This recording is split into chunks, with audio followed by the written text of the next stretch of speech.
And they come in a variety of styles. Slip on and off easily as well. You're Tony Romo. I am. You still gotta lose the belt.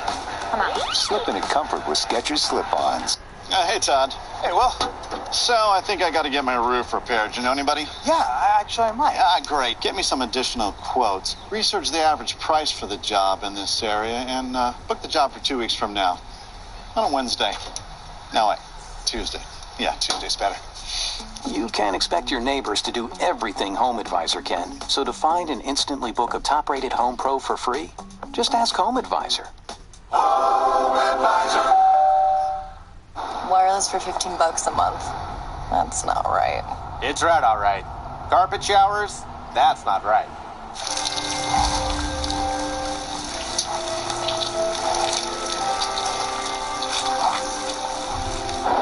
That's not right. Neither is the way you get wireless. Mint Mobile took what's wrong with wireless and made it right. We're easy, online, and just $15 a month. Get your plan today at mintmobile.com. The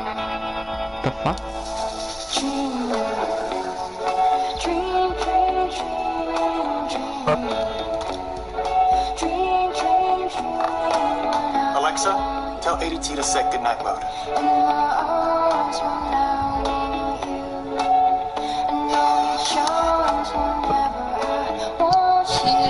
Turn down service. Brought to you by ADT. A smart home with 24/7 protection. Designed and installed just for you. Dear Stephen, at our quarterly meeting you asked me, when was the last time I had a physical? It wasn't a question I expected from my financial guy, but I took your advice and got checked. The doc found a small tumor, but they caught it early, and things are looking good. So this is me saying, thank you. Sincerely, Brian.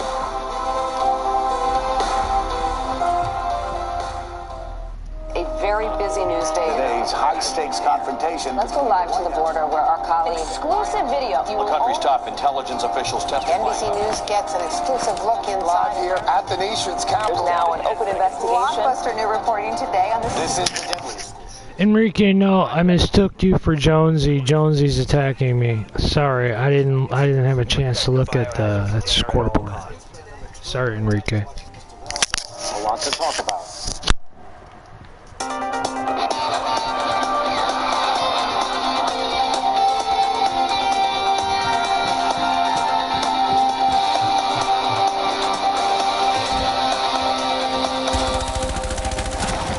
Time for tonight's last word. Last night I opened the show with a tweet from Patricia McClary. She said, if you talk about Omarosa tonight when there are 700 children still separated from their parents, then I will turn you off. And of course, I did open the show talking about Omarosa, and I tried to make the connection between the Omarosa story and those children who are still separated from their parents at the southern border, the incompetence of the Trump administration that has those children still separated at the southern border, and the cruelty of the Trump administration that separated them in the first place. I tried to make that connection.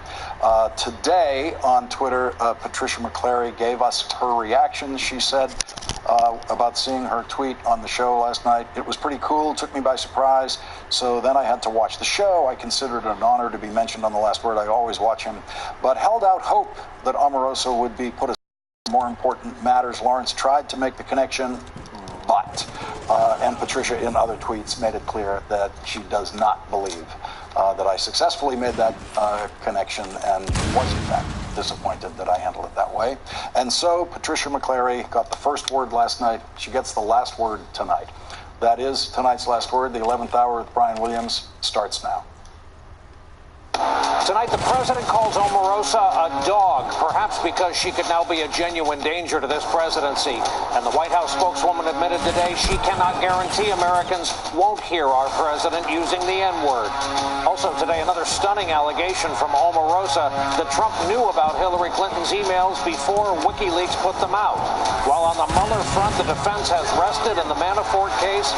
When will deliberations begin? And if it's Tuesday, it must be primary night again. Indeed it is. Steve Kornacki has the live results at the big board as the 11th hour gets underway on a Tuesday night.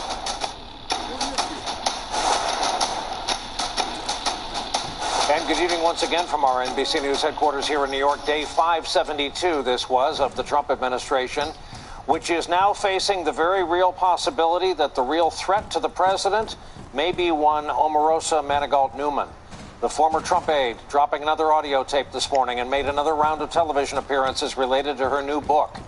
There is no reason to believe she won't drop a new recording each day for some time to come. In fact, Annie Carney of Politico is reporting exactly that fear from the West Wing tonight. Quote, "People are terrified," one former Trump aide said of the tapes. Absolutely terrified. Today's surreptitious recording du jour appears to capture her and two other campaign aides in October 2016, discussing a rumored audio recording of Trump using the N-word on the set of The Apprentice. Those campaign advisors have offered a series of denials and explanations surrounding the circumstance of that conversation. Omarosa offered her own explanation about why she needed to go public with this latest recording. I wanted to have this type of documentation so that in the event I found myself in this position where, as you said, they're questioning my credibility, saying they never discussed the N-word tape, they had never heard these accusations, the president had never heard these accusations, when in fact this tape proves that they discussed it at high levels of the Trump campaign.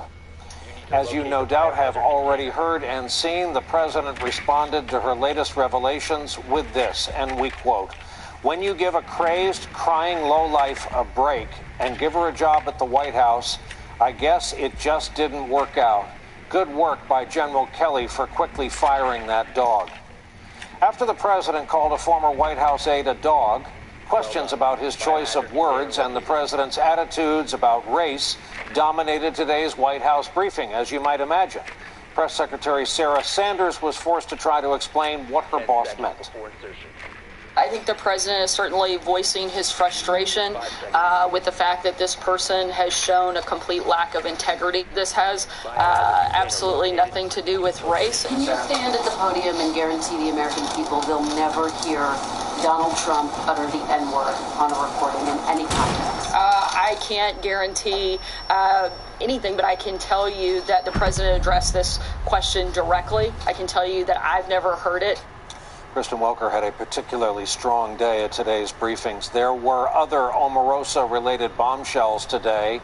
This one involves Robert Mueller and the ongoing Russia investigation. Earlier on this network, Omarosa spoke to Katie Tur about her interactions with Mueller's team.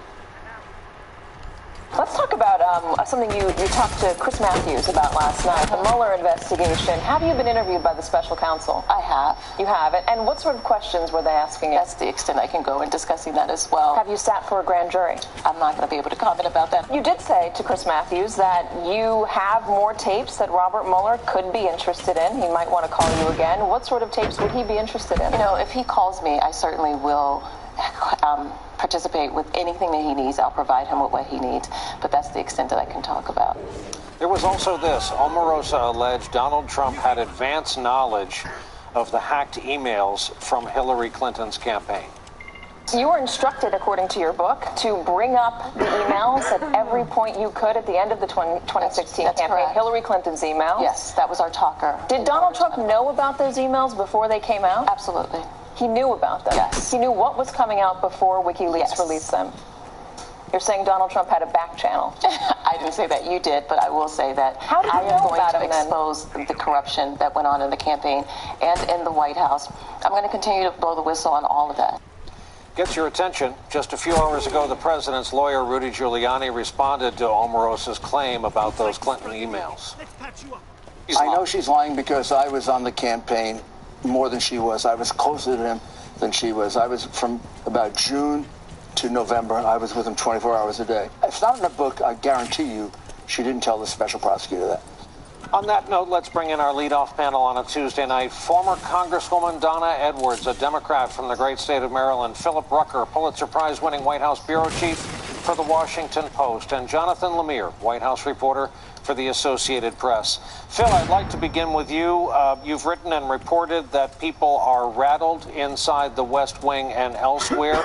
Let's put it this way. Every senior and, for that matter, junior White House aide, current and former, will go to bed tonight not knowing if they will hear their voice on tomorrow's released surreptitious recording. That's right, Brian. The only way they would go to bed without that worry is if they know they just never had any conversation with Omarosa. I mean, she's made clear now that she recorded many of her conversations in the West Wing. Senior officials in the building do not know what she may or may not have in her recordings or when she plans to put them out. It's one of the reasons why you've seen the president so clearly rattled. If you look at his tweets over the last few days, there was an effort, a strategy in the White House to try to basically deprive Omarosa any attention, to keep the president from tweeting, to keep from engaging on this book tour. They knew the book was coming, but they didn't want to do anything that would breathe life into her allegations or promote the book sales or what have you. But clearly the president could not restrain himself, and he's been tweeting for several days now and escalating his attacks on her.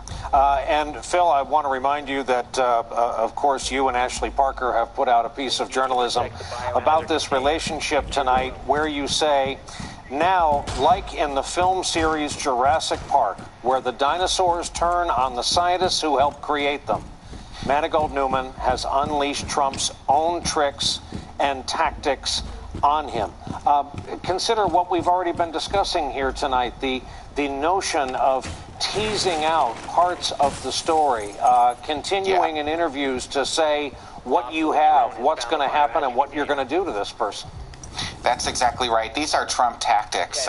And it's important to point out that she was not only a White House staffer and contestant on The Apprentice, but she was very much a protege. She's been sort of trained by Trump for more than a decade in reality television, in creating drama, in building sort of personal narrative and brand, in becoming a captivating figure in the popular culture. She's known by one name, Omarosa, like Madonna or Prince. And, that to Trump it makes her magnetic, but it also, she knows how to play this game. She knows how to manipulate the media. She knows how to create suspense around her book and around what tapes are going to come out next, and it's one of the reasons why the president doesn't know what's around the corner. So, Congresswoman, a lot of people have come away from her interviews on television for the last 2 days and hear her point about, if I hadn't recorded all this stuff, I'd be publicly destroyed. And people in this day and age, this Trump era, kind of say, okay, that makes sense. And further, there's a conversation going on about her credibility,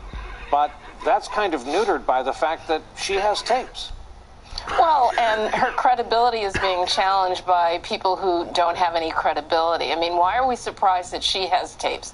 The president has been reported by his own words to record people. His lawyer recorded him. Why is it a surprise that Omarosa, in an effort to protect herself, wouldn't record? And I think that she is right when she says that nobody would believe her at all if she didn't have these receipts. She promised them, and every time she delivers them. And so, just because somebody lies or exaggerates one time doesn't mean that occasionally they don't tell the truth. And we certainly know that with the president. He's been recorded to have lied, over 7,000 times. But when he said that he fired James Comey because of Russia, we believe him. And so occasionally some of these lies and liars actually do tell the truth. And I think here with Omarosa, first of all, what the president said about her is just absolutely despicable. And he has this habit of calling women, and particularly black women, these names that are very disparaging and that are very racist. And I think it's time that we actually call the president out every single time that he does that. And the fact that Sarah Huckabee Sanders can stand at the podium and say that she can't guarantee that he hasn't used the N-word, well, I'm one of 94% of black women who voted for Hillary Clinton. We know he used the N-word, and we don't actually need a tape to prove it. That was a certain moment in the history of the modern presidency today. Jonathan Lemire, you write today for the Associated Press about kind of parachutes and parking spaces, parting payments, and positions people can go into after they've fallen out of Trump world. Omarosa was destined for one such position. Right. It's certainly not unusual there can be a blurring between an administration and, say, a campaign. What is striking about the Trump White House is, first of all, how frequently these departures come. They've had more staff turnover in the first 18 or so months than any previous administration since records were kept on these things. Moreover, when they leave, they all seem to land whether the re-election campaign itself or a number of outside affiliated groups either support his agenda, the vice president's agenda. There's the outside group that Steve Bannon runs, but that's where these people end up. And it seems to be for two reasons. On one, you reward a staffer who, like many in the Trump White House, have had trouble finding that lucrative work that West Wing aides usually find without much trouble after leaving the administration. But secondly, there's this idea of, keep your friends close but your enemies closer. And there's a sense that for a number of these people who believe in the White House, who the president and those closest to him are nervous about, you bring them on, you pay them exorbitantly, and you sort of buy their silence. And that was the idea here with Omarosa, that she was going to get $15,000 a month to remain quiet. She obviously decided not to do that. And our reporting backs up everything Phil has said, where this has really unnerved a lot of people in the White House. It has struck a nerve with the president, who feels like, remember, Donald Trump's, the cardinal sin in his world is disloyalty. He feels like he made her, that she's a star because he put her on his show, and she became this sort of, in some ways, cartoon villain. That cartoon villain has now struck back, and the White House is scrambling as to how to respond. Keith Schiller, former body man, former NYPD cop, longtime Trump aide, many people regard as the keeper of the secrets, turned director of Oval Office operations, which was never a thing heretofore. He's down in Florida making that monthly retainer attached vaguely to the campaign to re-elect. And he's making the same $15,000. And part of that job, it's affiliated with the RNC, is to provide security for the Republican National Convention. Which 2020. Yes, yeah. We'll get so not a bad gig if you can get it right now. Phil Rucker, the business part of what Omarosa said today, where she's really now has to put up, because it's an existential threat, it would seem to me, to the presidency, is this notion of advanced knowledge on the part of the president of the emails prior to the WikiLeaks release. Talk about the consequences here. Well, the consequences could potentially be great. I was really pretty flabbergasted when she said that in the interview with Katie Tur this afternoon, and I think Katie was surprised as well. I mean, we've not heard anybody in Trump's orbit make that charge or make that disclosure that the president knew about these emails before they came out from WikiLeaks. If he did know about them, it would indicate some sort of conspiracy, and of course he's been denying for months, for more than a year, frankly, that there's been no collusion, that he had nothing to do with Russia, that he didn't know about this stuff. So, I don't know where Omarosa Manigault-Newman came up with that. I don't know if she was sort of saying it in the moment in an interview and didn't fully sort of understand what it was she's revealing. She did not get into detail in the interview. She also has not subsequently provided any evidence to back up her claim. But if she's correct, it could be a really big legal problem for the president. Hey, Congresswoman, even though you're a lawyer yourself, please engage in rampant speculation. If she does have the goods and can prove advanced knowledge of the emails coming out, that would be, it seems to me, at minimum collusion and at most ball game, correct? Well, I think so. And I mean, the fact is that she's already been before the special counsel. It seems likely that she's going to get called back, I would think, and provide whatever else she has. And so I think you're right. I mean, this is one of these notions. When I heard that today, my mouth just was open, because that is the whole ball game right there. And so now she's in a position where she really does have to put up. Jonathan Lemire, there's a theory that started floating around yesterday, today. It was the thing to say that maybe Manafort could bring down the House. Maybe it would be Gates or Flynn. Maybe it was going to be Michael Cohen of New York. But in the last 24 to 48 hours, I've heard serious people say, this is the woman who could burn down the House. Well, there's certainly a number of contenders, as you just listed. And to this point, the president remains standing in his house around him. But yes, there is something perhaps uniquely dangerous to this West Wing that Omarosa can provide. She was there every day. Mm-hmm. We do not know how many recordings she has. Apparently had her iPhone with her the whole time. We know she made a recording in the Situation Room, so it's not like there were things that were off limits to her in her estimation. She was saying she was trying to protect herself. She now, I also think it must be noted, the way she repeatedly used in that interview, the idea with Katie, the phrase whistleblower, blowing the whistle. Yeah, that's a term of art. That's right, and perhaps signaling where she wants to go with this down the road. And there are people in there who are worried, very worried, about what kind of conversations she has captured on tape. And, you know, we know of at least the one with the president. There could be more. We don't know what he's going to say. There's certainly these explosive allegations that he uses, you know, the N-word and such. And that this is something that they did not have game plan for. Like Phil said, they originally wanted to ignore it and said the president, who can't never resist a slight, has fought back and fought back hard, and this is just snowballing. And there's no sense when it's going to stop. We're going to have to do something a little unusual. All of our guests have agreed to stay with us over the break. We will take a break, and when we come back, she says she has already talked with Mueller's team at least once. Did you note that? What else does Omarosa have that might be of interest to the special counsel?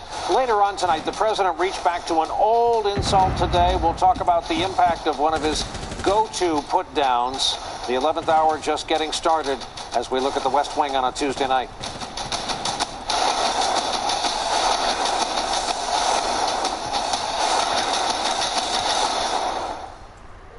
Operation Finale in theaters August 29th. The trains that shipped the families to the camps, that was him. He's in Buenos Aires. I would put a bullet in between his eyes. Like, we need to bring him back alive so we can put him on trial. For the first time in our history, we will judge our executioner. This is a country full of ex-Nazis. If they find us, we're dead. For the sake of our people, do not fail. Operation Finale with a PG-13. Let's do an ad of a man eating free waffles at Comfort Inn. They taste like victory because he always gets the lowest price on our rooms guaranteed when he books direct at choicehotels.com. Or just say bada book, bada boom. Book now at choicehotels.com. I want to get a bar put in over there. Do you know any good contractors?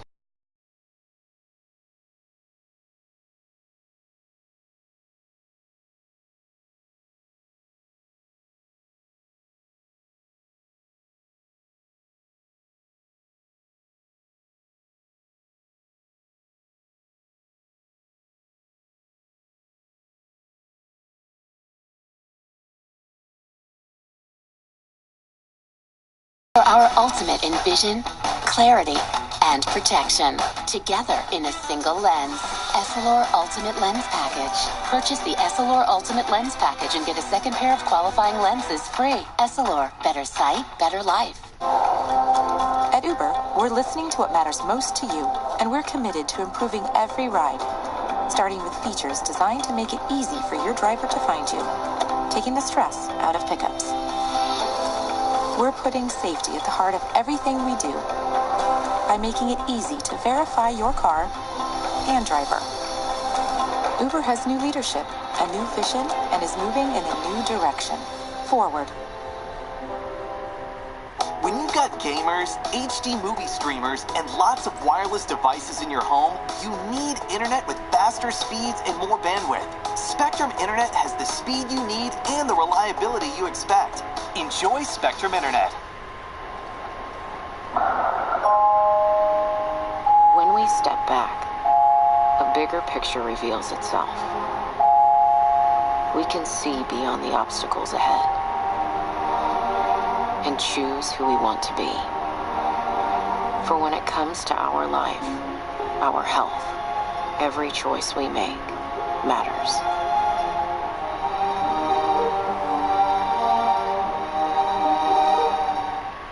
You get the fastest starting speeds with Spectrum Internet. And since you don't like to be held back, Spectrum has no data caps. So stream, binge, buy, and stay connected to what matters most to you. Anytime, anywhere, on any device. Spectrum Internet.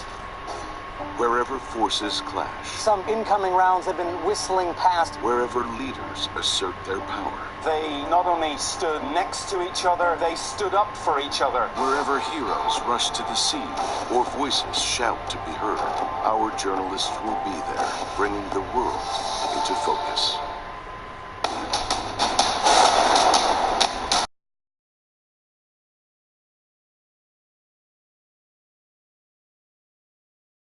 In front of the country and lies every single day. Do you think the president lies often? Oh, absolutely. They prep him to lie every day. In Trump world, everyone lies. They have a problem with the truth.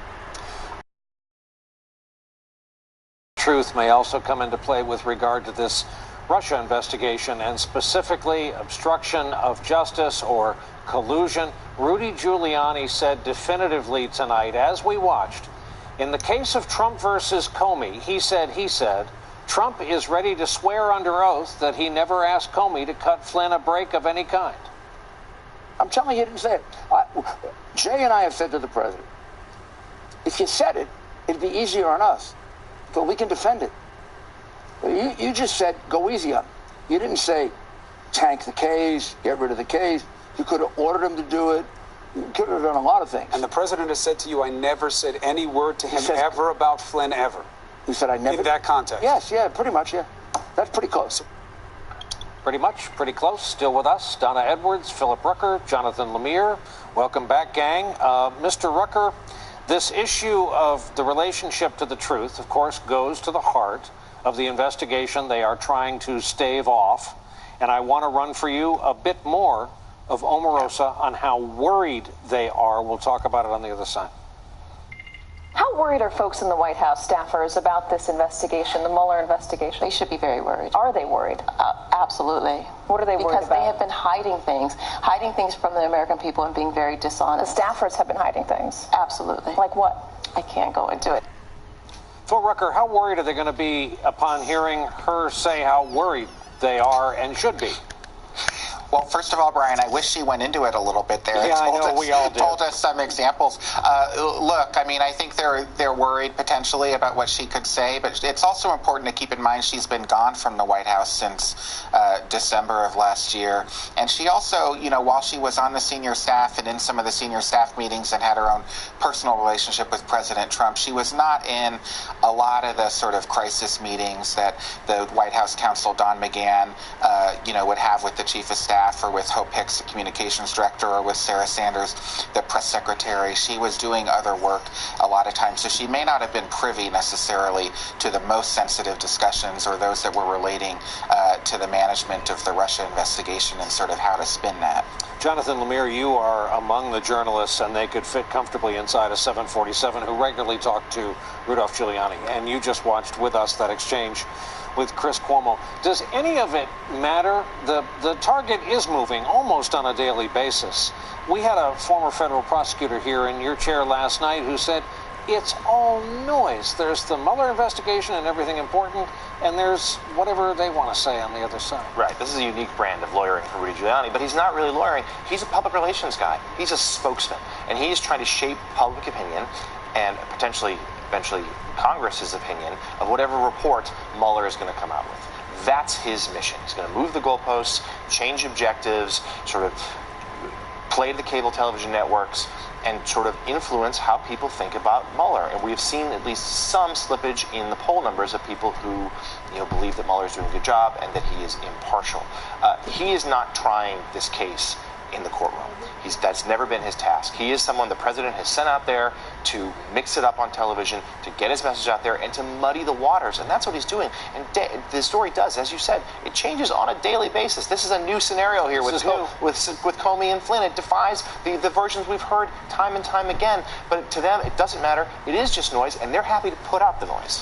Congresswoman, if you don't count my failed campaign for student council president, you're the only one here whose name has been on a ballot with any regularity. And since you come from the world of politics, I want to show you some polling numbers. These are new from our friends at CNN tonight. This is how is Mueller handling the investigation is the first category. 47-39 above water approve if you're rooting for the Mueller team. How has Donald Trump attempted to interfere with the investigation? By a more robust number, it's above water 56-38. Congresswoman, what do you make of these polls as someone whose job used to depend at least a little bit on them? Well, I'd take those numbers any day. And I think that what's happening here is that we're all on the outside speculating, looking at some of the documents that we've seen and trying to piece it together. Mueller has the whole picture.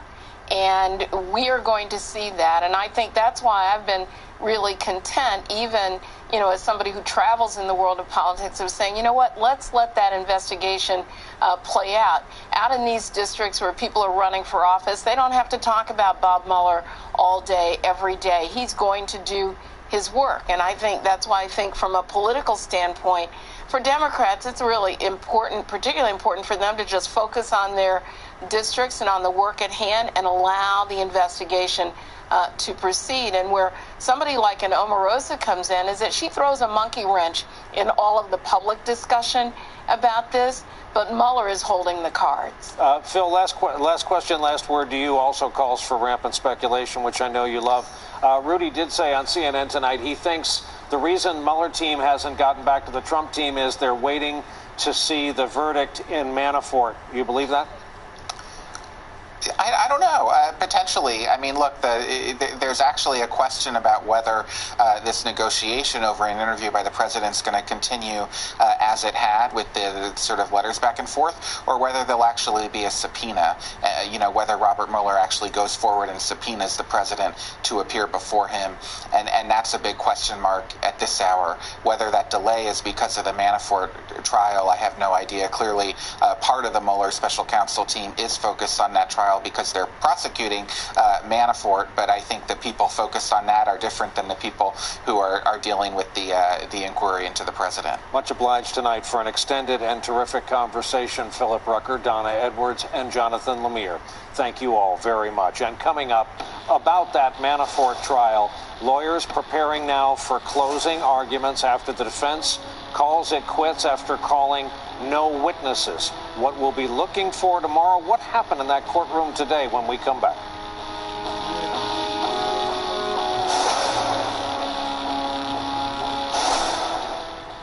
With the new Chase Ink Business Unlimited card, I get unlimited 1.5% cash back. It's so simple, I don't even have to think about it. So I think about mouthfeel. I don't think about the ink card. I think about nitrogen ice cream in supermarkets all over the world. I think about the details. Fine. I obsess over the details. Think about every part of your business except the one part that works without a thought, your ink card. Introducing Chase Ink Business Unlimited with unlimited 1.5% cash back on every purchase. Chase for business. Make more of what's yours. TripAdvisor makes finding your perfect hotel relaxing. Just enter your destination and dates. TripAdvisor searches over 200 booking sites to find the hotel you want for the lowest price. Dates, deals, done. TripAdvisor.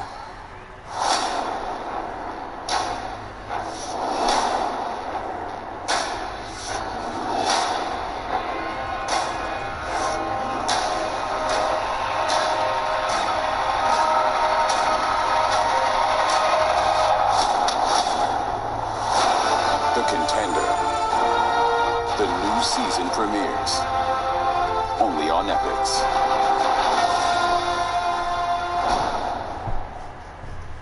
Running a business means I can't waste time, especially when I'm hiring. I used to pore over resumes, but now I post my jobs on Indeed. Their screener questions help me get to my short list, people with the qualifications I need, like 5 years experience. All saving me time that I get to put back into running my business. Hiring's better when you've got your short. I wouldn't want to put you on the spot, but maybe if you could send me a little signal. Was that the message you were trying to tell me in regards to your agreement with me in regards to this game? Let me know. And let me know how it's going with the whole cycle. You know, the bicycle. Thank you. I forgot. I'll be back. I'll be right back. I wanted to do the sword sharing, but I figured that's not appropriate. I'll just say I'll be back. Like me. Like me. Okay, I'm gonna put my shirt on and go. I'm gonna go smoke. Probably go pee-pee too. Thank you. Be right back. Be right back. And if you don't love it within 30 days, we'll pick it up. Go to Veritas.com to order yours. This is the ocean. Oh, let's swim together in the water clear and free. It makes just listen. Us feel better. There's so much we want to show her. We needed a car that would last long enough to see it all. Subaru Outback. 98% are still on the road after 10 years. Right now, get 0% APR financing on the 2018 Subaru Outback. This is the era of digital possibility, when every connection is an opportunity to do more,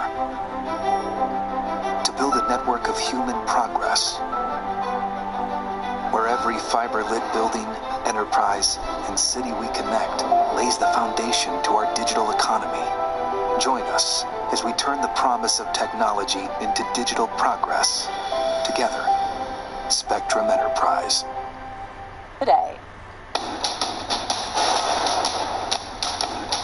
Mr. Manafort just rested his case, and he did so because he and his legal team believe that the government has not met its burden of proof. Thanks, everyone. That was it. Paul Manafort's lawyer today summing up his team's decision to rest its case without calling any witnesses. That would include Manafort himself. The president's former campaign chairman did speak for the first time in court, only to affirm to the judge that he did not wish to take the stand. Manafort, as you may know, has pleaded not guilty to 18 counts of tax and bank fraud. While unrelated to Russian election interference, Manafort's prosecution is the first to come from the Mueller effort. The day's proceedings started after yet another hours-long delay. We don't know exactly what the reason was, but we do know that the judge spoke to the jury in private during the hearing, the details of which have been sealed. With us for more tonight, Josh Gerstein, who was inside the courtroom for today's proceedings. He happens to be senior White House reporter for Politico. And we welcome to the broadcast Ariana Berg, a former assistant U.S. attorney here in the Southern District of New York. Well, good evening to you both. And Josh, I'd like to begin with you're our eyes and ears, and I know you're looking forward to the end of this because the days are long. What was it like in there today? What do you believe this matter is that they continue to work on and be preoccupied with? And if I can go three parts, what's your prediction? What are you looking for tomorrow? Well, when you say in there, we weren't really in there for most of the morning, and this was the third day in a row that there was some significant sealed proceeding in the courtroom handling the Manafort trial, Friday, Monday, and Tuesday. Some of those proceedings taking place in the judge's chambers, some of them apparently taking place in the jury room or involving a meeting with the jury. Reporters and others who had come to watch the trial were left in the hallway for about 2 hours today, another extended delay in the session beginning. We do know that at least today they were discussing a defense motion of some sort that is under seal. Many of us suspect it has something to do with the jury and maybe the defense trying to preserve some objection to the way the judges handled a matter related to the jury. That's the best we can figure out on that account. In terms of what may be coming up, I mean, we're looking at closing arguments 9:30 tomorrow morning, on nearly 2 hours from each side. It's interesting the defense's decision not to put on any evidence or any witnesses, what that may mean about their closing statement. It could mean they're looking more at sort of a 30,000-foot argument, trying to pin the blame for all this alleged wrongdoing on Rick Gates. It seems that if they really wanted to get down in the weeds on many of these counts, they would have put forward some expert or some witness who could argue, say, for example, on the tax charges. I think there are some technical arguments. I don't know if they're going to be able to make those now without any evidence on their side of the table. Counselor, let's go out to you in Los Angeles. I get the idea of not putting Manafort on in his own defense, because then, of course, the prosecution gets to come at him, and he's got all kinds of vulnerable exposures that could erase the work they did during the trial. But let me ask you this. What is the defense strategy likely to be during closing statements tomorrow, and do you make it all about the star witness who flipped Mr. Gates? Well, they certainly opened on that. They said that during opening that Rick Gates, the cooperating witness and the longtime associate of Paul Manafort, that he was a liar and was in fact the primary architect of the fraud schemes. That was what they opened on. That's certainly what they tried to establish during cross-examination of Rick Gates. But I think really, as Kevin Downing said outside the courthouse today, really what they're planning to do during closing arguments is really to try to pick apart the government's case, systematically going through each and every one of the counts and showing that the government has failed to sustain their burden of proof. And Josh, where do we leave the relationship between this judge, this very unique judge appointed by President Ronald Reagan, and the prosecutors? Strained is how we leave it, and it seemed that both sides were allowing their emotions to be seen more publicly today, or at least their feelings about each other as the trial came to a close. A lot of the proceedings today, almost everything outside the presence of the jury, except for a very brief moment, really, where Manafort's lawyer confirmed that they would not put on any evidence and did that in front of the jury. Even today, the lead prosecutor on this case, Greg Andres, and the judge went back and forth once again about comments the prosecution thinks the judge made that they believe may have undercut their case. And the judge actually sort of mocked the prosecution, saying, oh, that really hurt the government, in a sarcastic tone about one of the statements he made, which seemed to go directly to the heart of Rick Gates's credibility. And so the two sides here, the prosecution and the judge, not the prosecution and the defense, not really seeing eye to eye on those questions, even at this late stage. And Ariana, let's close with me bringing you into the line of work you know best, and that is the prosecution. What's your kind of 30 to 45 second version of how they can close the strongest tomorrow? This is really the prosecution's chance to bring to life all of the documents that they brought into evidence. At its heart, this is a document-intensive case. It involved tax filings, it involved bank loan applications, and so this is the chance. It's been somewhat dry, I would say, with all of these documents submitted into evidence and expert witnesses. And so this is the chance for the prosecution to bring to life all of these documents and show that Paul Manafort was an essential part of all of these schemes. He knew what he was doing and fully intended to defraud these institutions. Our repeated thanks to Josh Gerstein after long days for joining us. I know you need to get back in the courtroom scant hours from now. Thanks, so Brian. Thank you, and another welcome to the broadcast for Ariana Berg out in our Los Angeles studios. Really appreciate it, both of you. Coming up, voters in 4 more states went to the polls today. Steve Kornacki back at the big board, this being Tuesday night, with a primary roundup when we continue.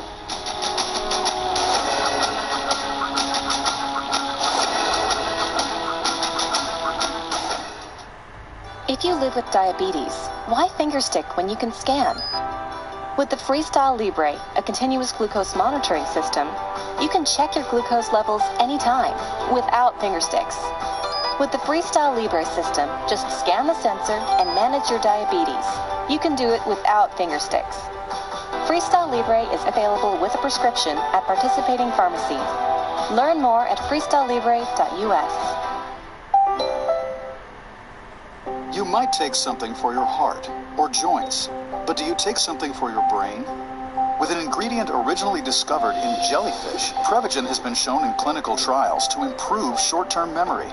Prevagen, healthier brain, better life. Such a good night to kiss. Such a good night to dance. Such a good night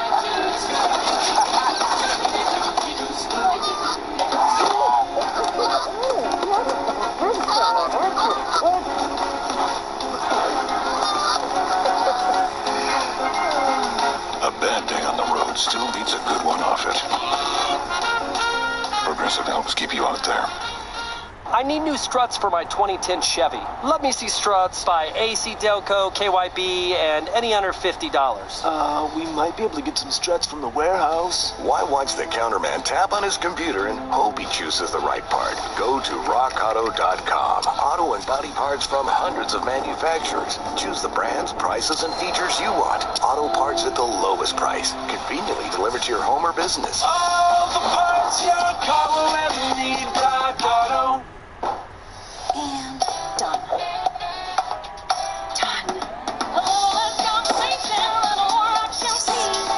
Is someone order a bunk bed? Done. Oh, so you're coming with me?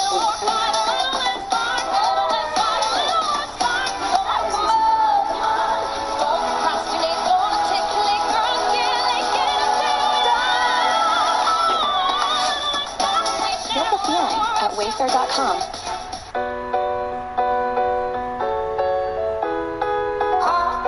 Turn my home, the only place feeling on. I need the fire in the soil. Now I'm gonna tell my mama that I'm a traveler. I'm gonna follow the sun. Now I'm gonna tell my mama. Transitions, right under control. Visit your Vision Source doctor to ask about Transitions brand lenses. Only Fidelity offers 2 zero-expense ratio index funds directly to investors. And now we have 0 account fees for brokerage accounts. At Fidelity, those zeros really add up.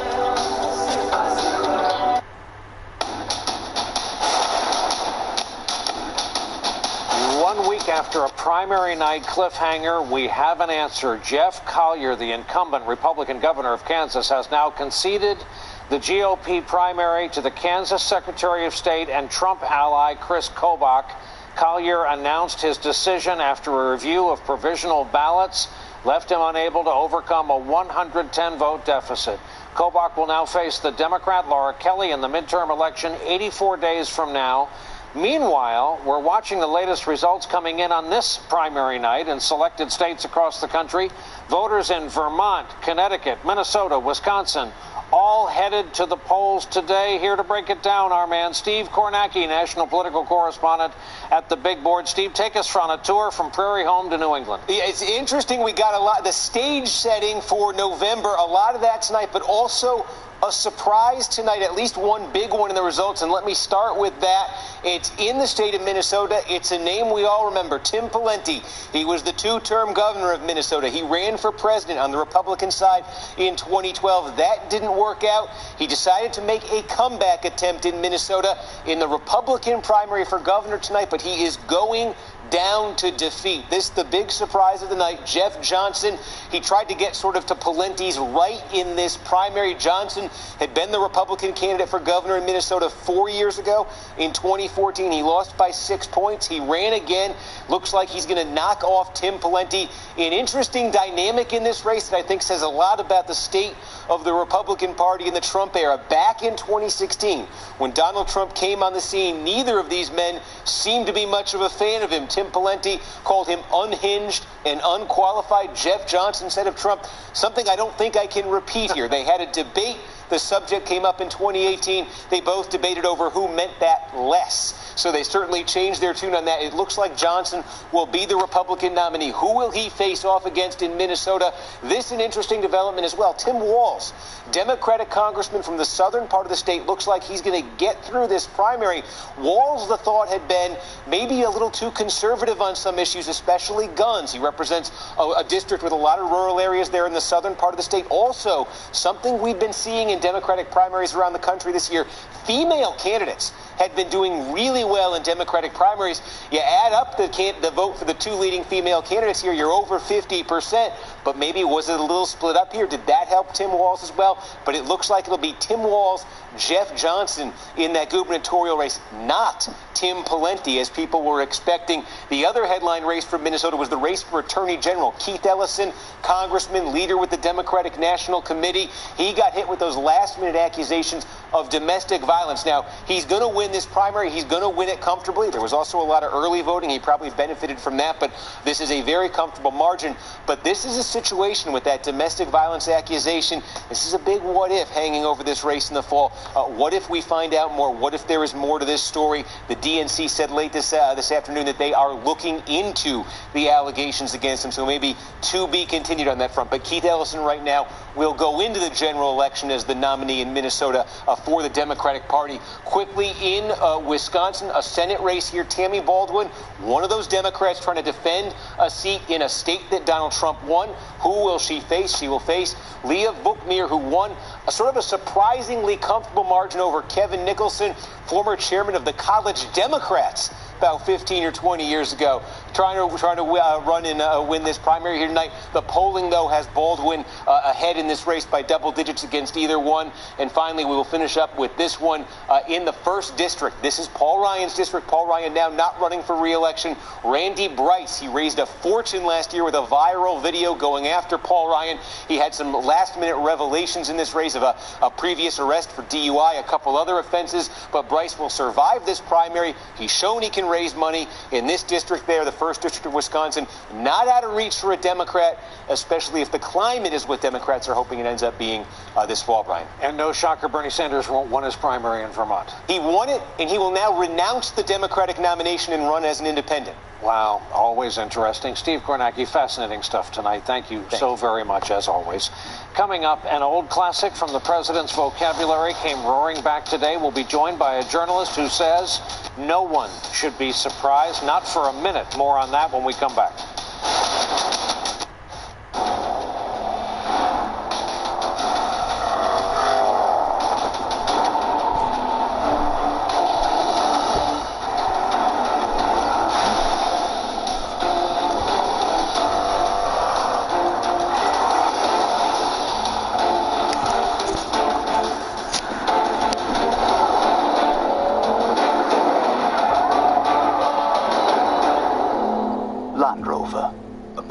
Beyond. Candace Miller tackles a hairy issue, fostering dogs. But the powerful 2-in-1 Bissell Pet Harry Racer Liftoff goes just about anywhere with our exclusive tangle-free technology. Bye-bye, mess.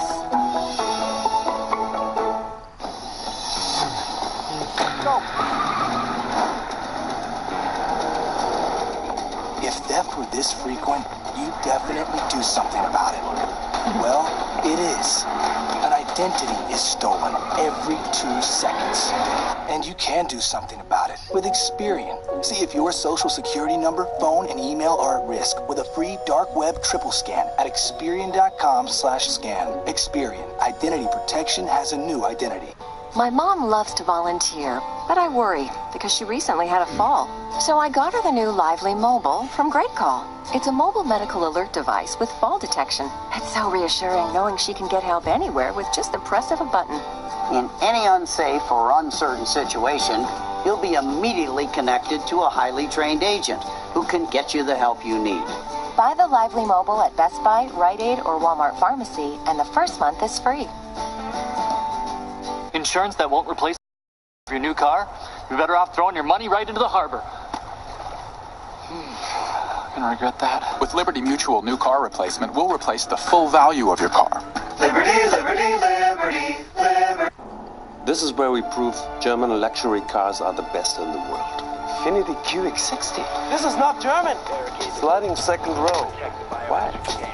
Magic lift gate. Not for the track. This is unacceptable. Does it come in blue? During the Start Your Own Legacy sales event, lease the Infiniti QX60 for $409 a month. Visit your Southern California Infiniti retailer. Some believe if it's not German, it's not luxury performance. So we brought these Infiniti SUVs to Germany with American families to drive them. This track is only for German luxury auto, not for family or SUV. VC Turbo. It's like 2 engines in one. How did Germany not do that first? Keine Kinder auf der Strecke. During the Start Your Own Legacy sales event, lease the Infiniti Q50 Sport Sedan for $279 a month, or finance at 0.9% APR at your Southern California Infiniti retailer.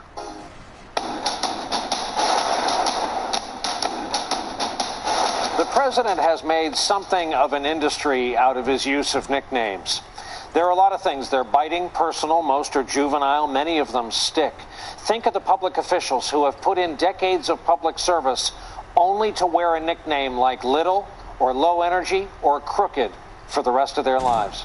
And there's something else at work here. As Phil Rucker of the Washington Post points out tonight, the president's decision to call Omarosa a dog is not new or very surprising. His article is titled in part, quote, Trump has a long history of using canine insults to dehumanize enemies, which led us to this brief reminder.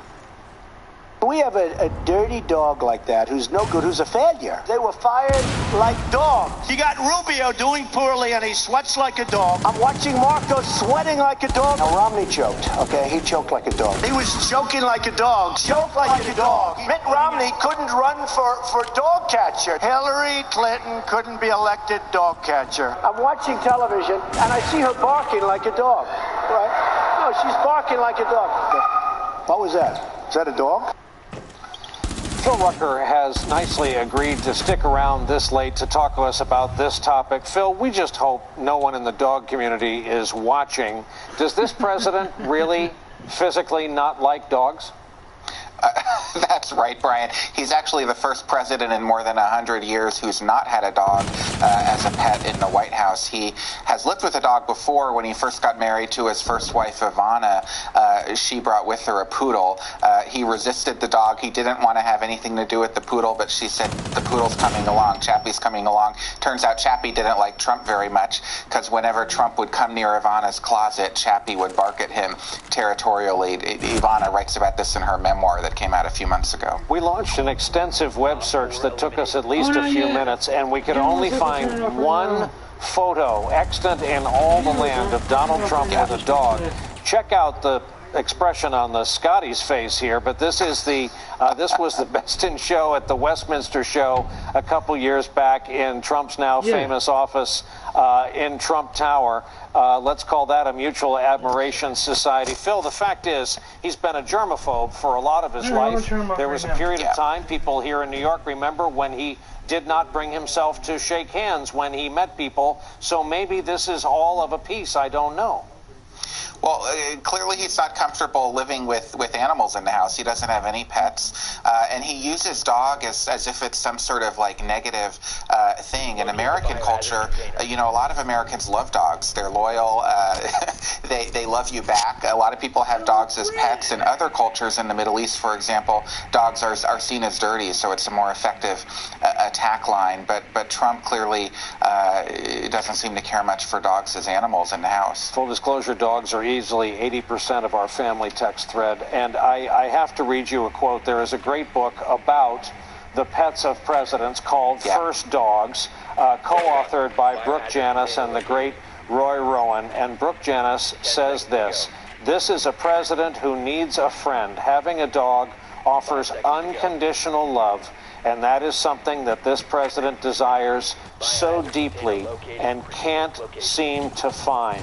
Our friend Phil Rucker had the good sense of quoting the co-author in his piece tonight. But I guess he will continue to use it as kind of the ultimate put-down. It was bracing for Americans to read that word in relation to this woman we've come to know on television and who was, until recently, a White House aide. Yeah, I think that's right, Brian, and we've been making light a little bit of the president not wanting to have a dog in the house, but it's deadly serious what he does with that word, using it as an attack. He's dehumanizing his enemies. That's the goal there. And there's a long history, actually, of authoritarian leaders who've used these animalistic slurs as insults to dehumanize individuals or groups of people. We remember during the Holocaust, the Nazis would call Jews rats. I interviewed a philosophy professor who explained this history and how it's a very useful image for leaders to use to try to stir up resentments between us and them in a society. So there's a pattern here through history. I think Donald Trump is smart enough and strategic enough to know what he's doing by repeatedly using the imagery of a dog as a slur to attack his perceived political enemies. Well, it's a word a lot of people woke up to this morning as used by the president. Phil Rucker, we cover a lot of stories in the course of a week, you and I, and we sure do. It's probably a first for both of us. Thanks so much for sticking around to talk about it with us, though, tonight. Coming up, two important numbers in the news just today. They both refer to instances where the government failed the people. We'll have that story when we come right back.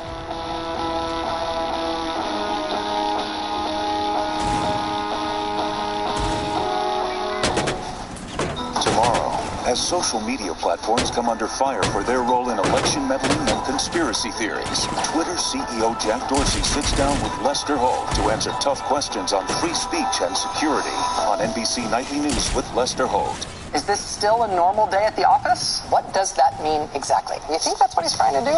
Why are we learning this now? Is that weird? Why is this happening? Why is that? Why is that? Why is that? Buckle up, stay with us. People with type 2 diabetes are excited about the potential of once-weekly Ozempic. In a study with Ozempic, a majority of adults lowered their blood sugar and reached an A1C of less than 7 and maintained it. Under 7? And you may lose weight. In the same one-year study, adults lost on average up to 12 pounds. Up to 12 pounds? A 2-year study showed that Ozempic does not increase the risk of major cardiovascular events like heart attack, stroke, or death. No increased risk? Ozempic should not be the first medicine for treating diabetes or for people with type 1 diabetes or diabetic ketoacidosis. Do not share needles or pens. Don't reuse needles. Do not take Ozempic if you have a personal or family history of medullary thyroid cancer, multiple endocrine neoplasia syndrome type 2, or if you are allergic to Ozempic. Stop taking Ozempic and get medical help right away if you get a lump or swelling in your neck, severe stomach pain, itching, rash, or trouble breathing. Serious side effects may happen, including pancreatitis. Tell your doctor if you have diabetic retinopathy or vision changes. Taking Ozempic with a sulfonylurea or insulin may increase the risk for low blood sugar. Common side effects are nausea, vomiting, diarrhea, stomach pain, and constipation. Some side effects can lead to dehydration, which may worsen kidney problems. I discovered the potential with Ozempic. Ask your healthcare provider if Ozempic is right for you. Let someone else do the heavy lifting. TripAdvisor compares prices from over 200 booking sites to find the right hotel for you. Lay it on me with that BBL and the white bathrobe, baby.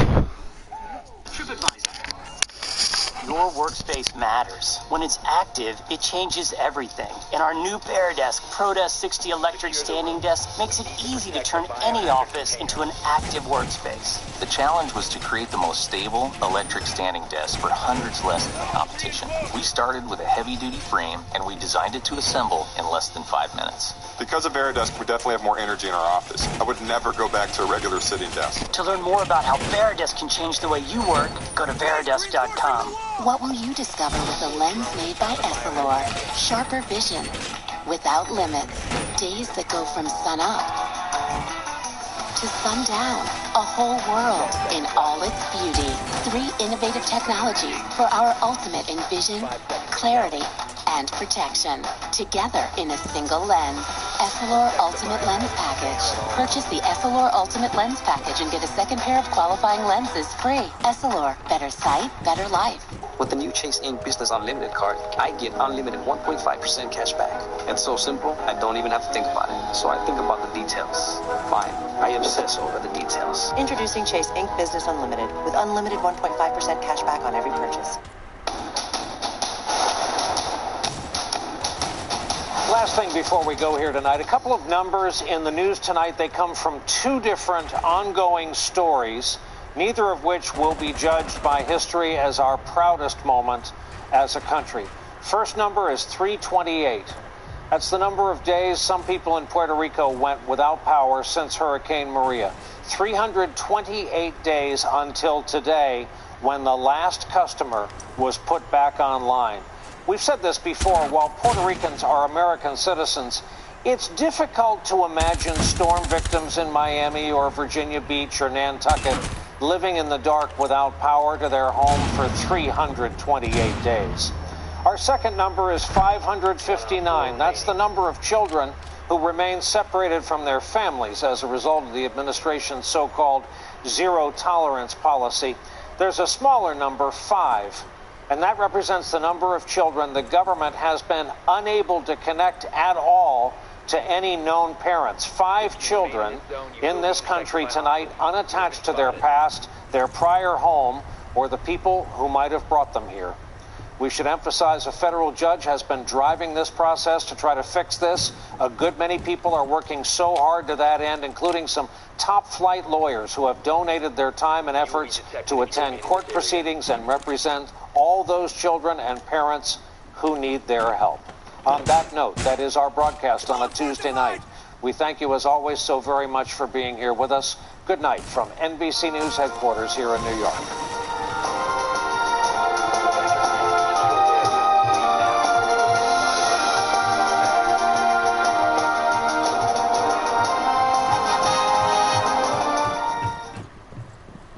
All right, well, the federal criminal trial of the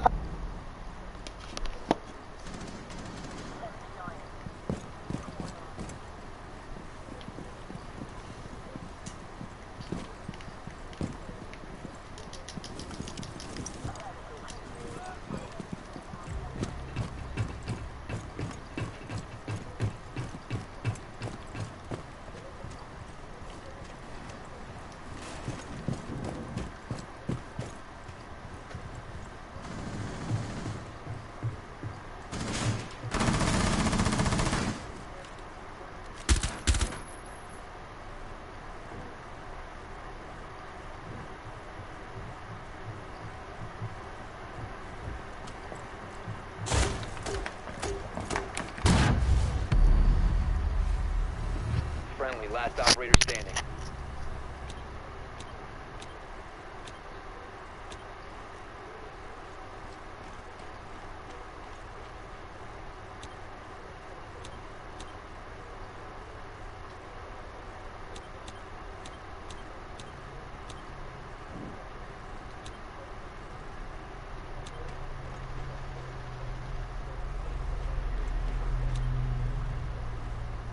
Down to 15 seconds. Op 4 is securing the biohazard container. Intervene immediately. 5 seconds to go.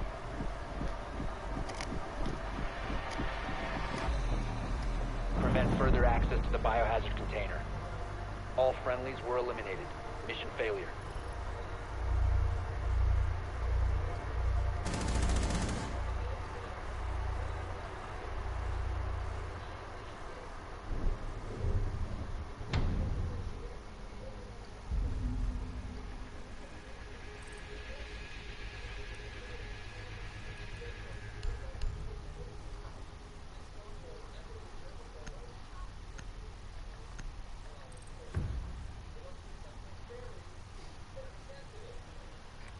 You need to locate the biohazard container.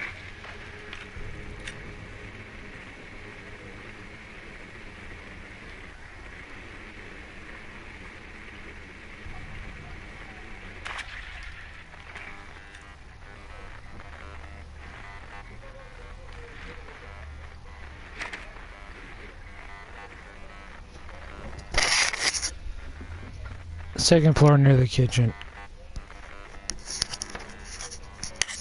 Where my drone's at. 10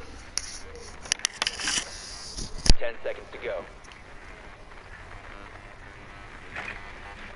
5 seconds before insertion. Biohazard container location unknown. Find the biohazard container.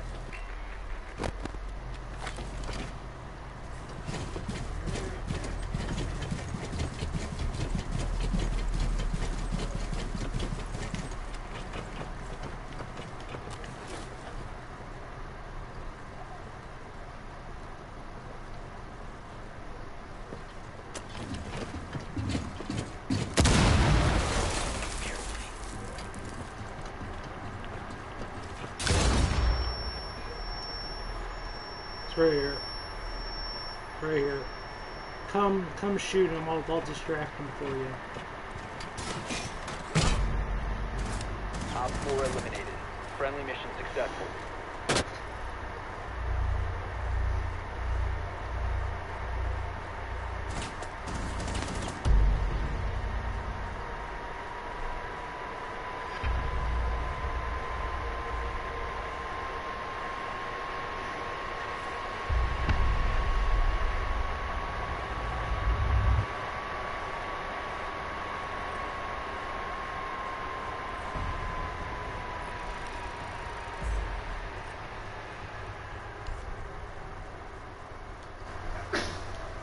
Hey, God bless.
Oh.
Hello.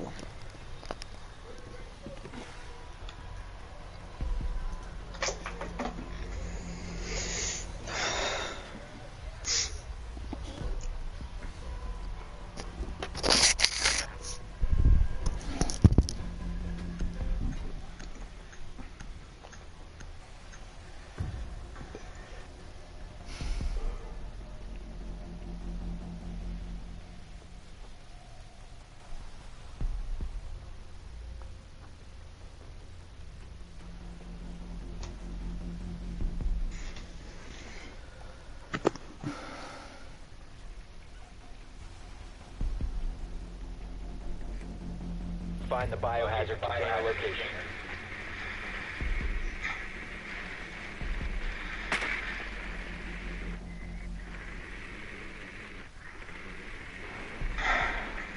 Nicely done. The biohazard container has been located.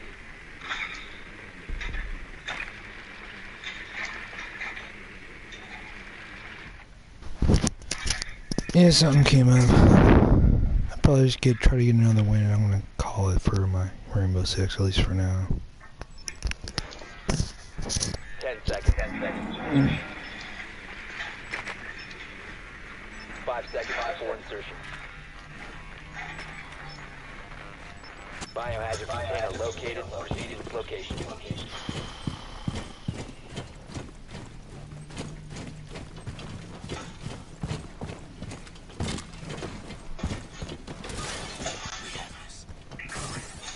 I am deploying a drone. Tango inside. First floor.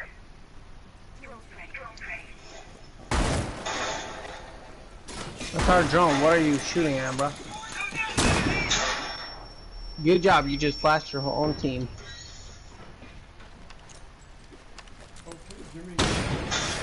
Can you stop flashing? Goddamn. Hey, Bub. Thanks so much. Keep flashing us. See you tomorrow.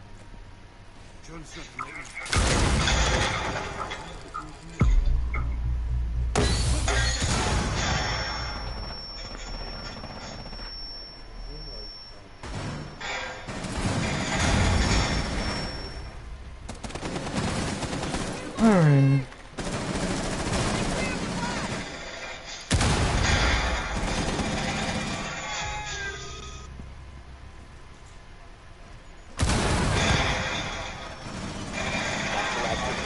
Securing the container once the threat is neutralized.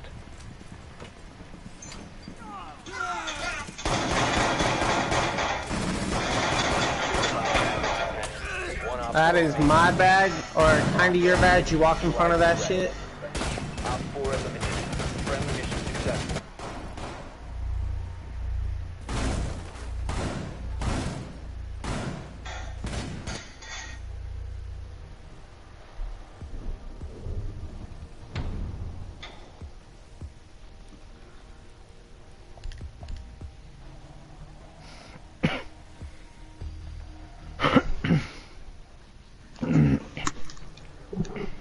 You all.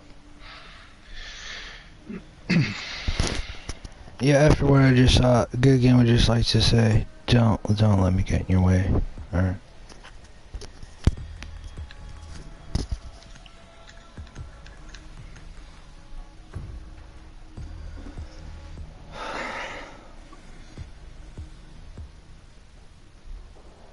Secure the room. We need to protect the biohazard container.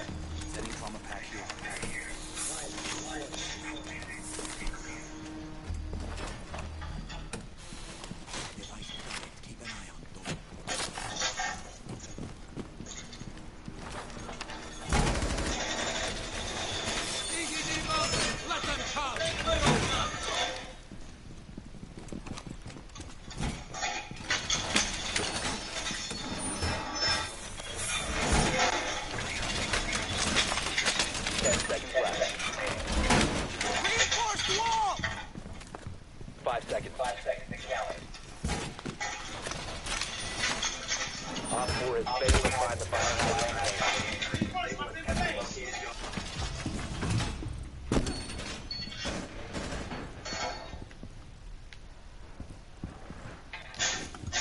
Stay clear of ADS line of fire.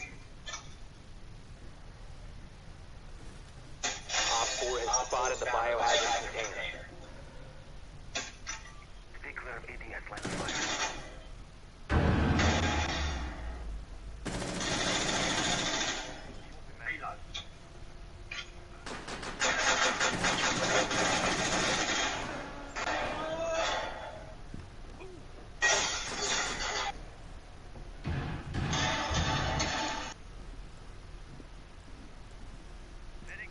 Protect the biohazard container.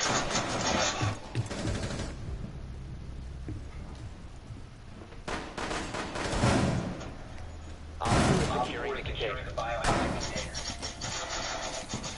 Prevent further access to the biohazard. Operator standing. Mission failed. All friendlies have been neutralized. Fuck me, man.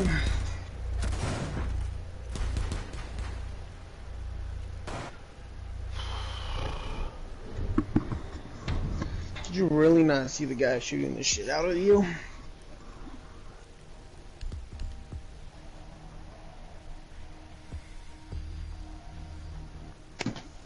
Oh, I dropped my controller on my nuts. Ouch.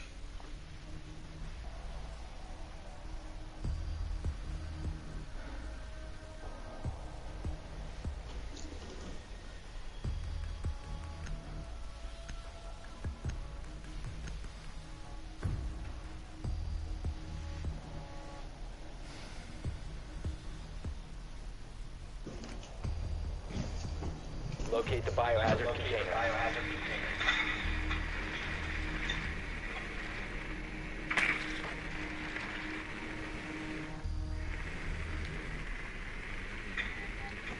They're downstairs in the main big room. The room they were in last time. Cause my shit got jammed and I can see them walking around. Even through the jam. First floor.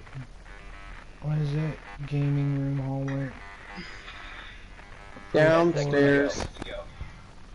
Great room. 5 seconds before insertion. Why are they upstairs? What the hell are you guys doing? Location of biohazard container unknown.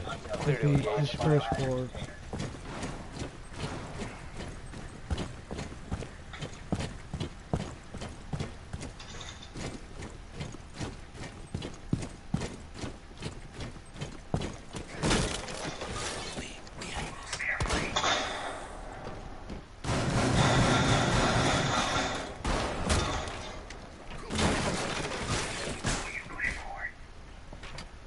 What's going on over there?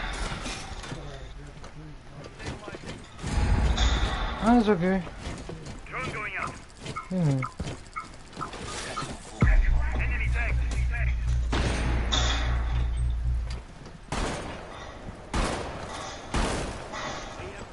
Reloading.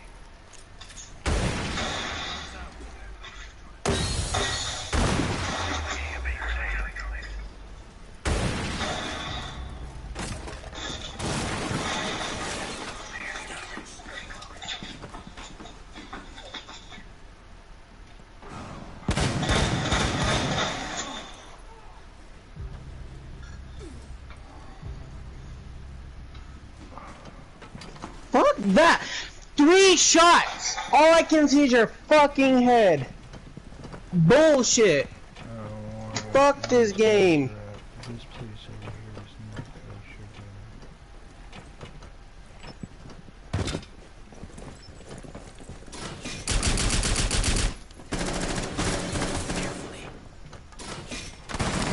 Stay behind me.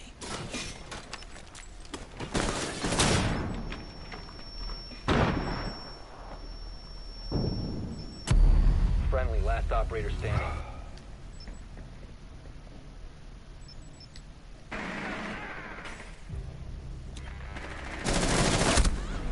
All friendlies have been eliminated.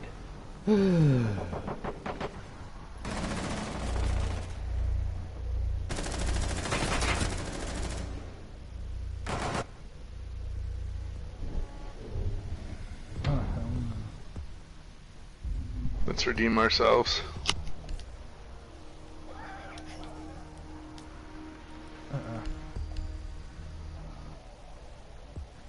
We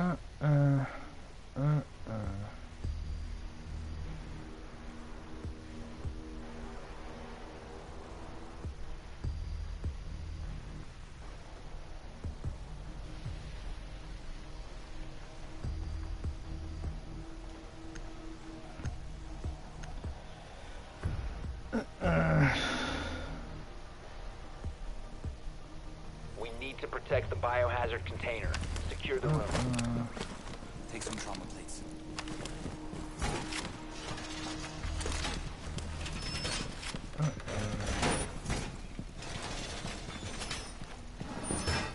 What are you doing?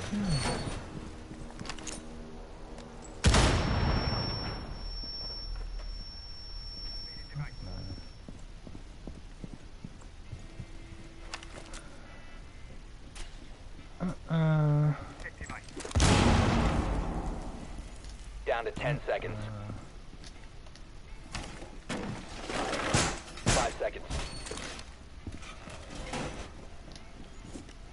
Op 4 drone has found the biohazard container. Protect the biohazard container at all costs.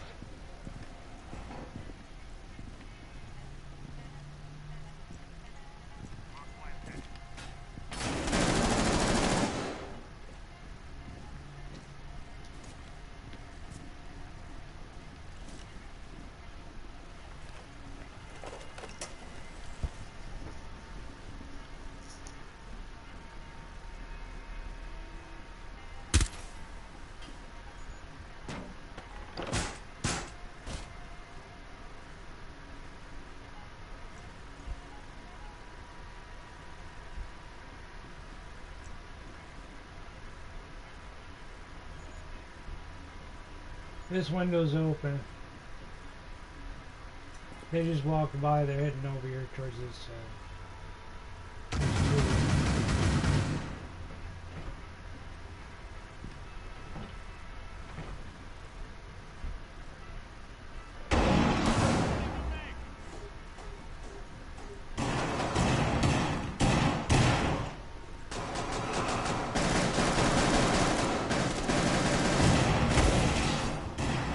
Did you seriously block the hole so I can't shoot him? Oh, that's genius. Are you dead now?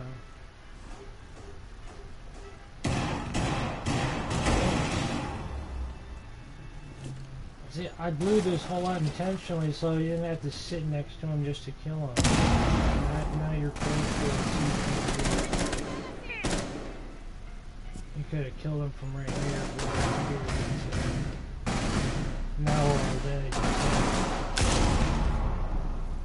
Op 4 is securing the biohazard container. Intervene immediately. I know where to kill him now.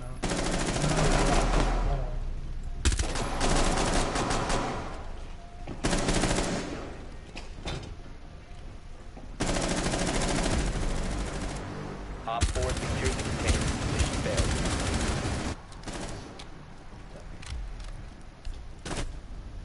God, those people are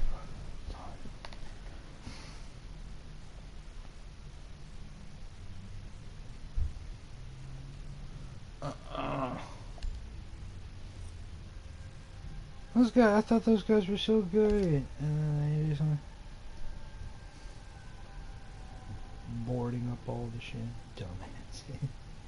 You ain't gonna get shit boarding this shit up. You got a friggin' sniper from the other side of the house. So willing to get so fucking close to him. It's not like you're sitting there with a massive.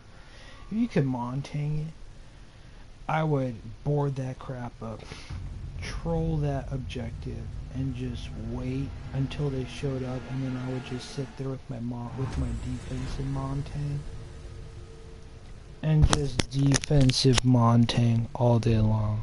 That's why they don't let you use Montang for your defense, because it's just like you would always win.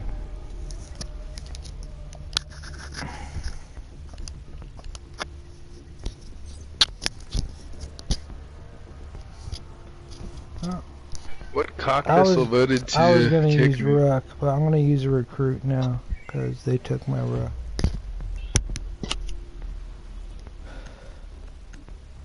Oh, it's you again.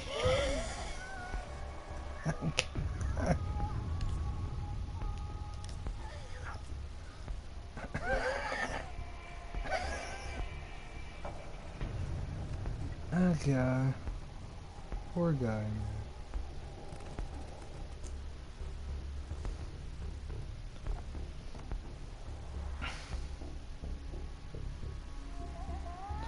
We're doomed. Secure the room. We need to protect the container. We doomed. We doomed.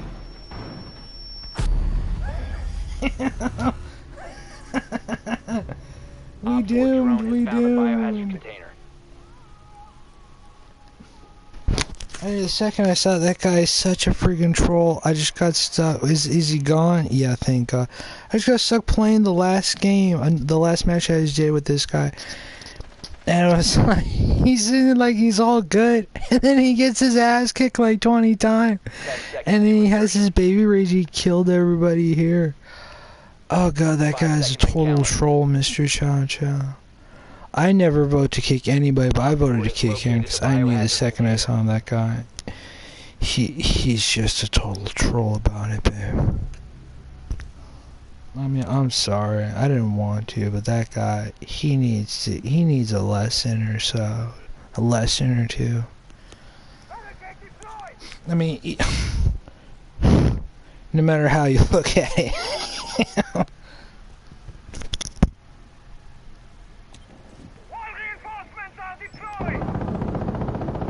Last operator standing. I got like 50 of them all next to us too.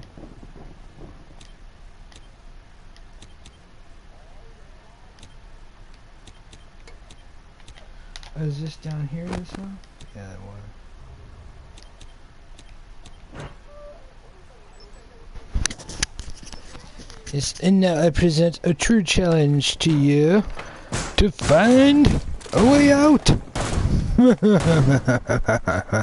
Ah.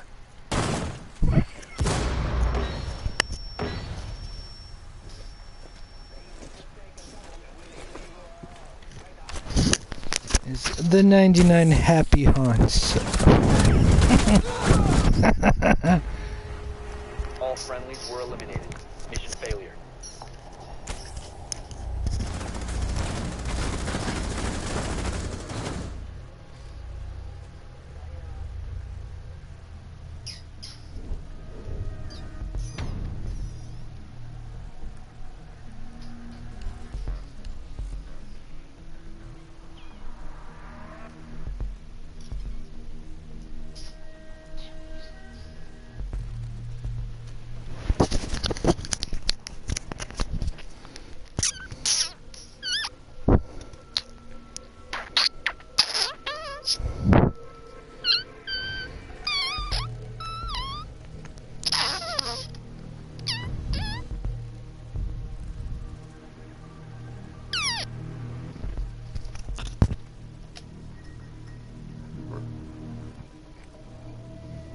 To locate the biohazard container.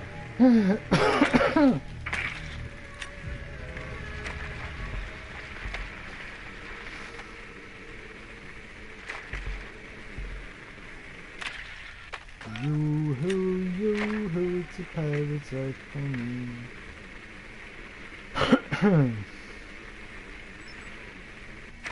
Good work.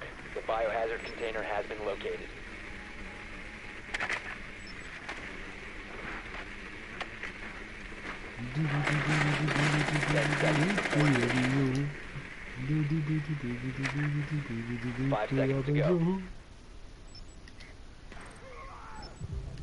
Oh, they're killing each other. Excellent. Oh, yeah. Kill each other.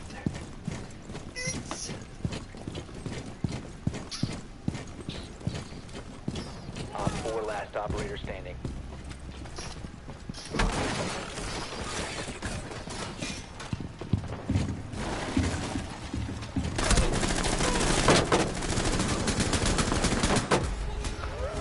Op 4 eliminated.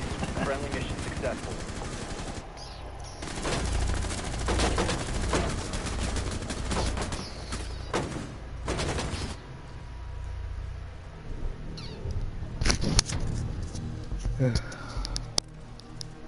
Yeah, hopefully they'll kill each other all off again.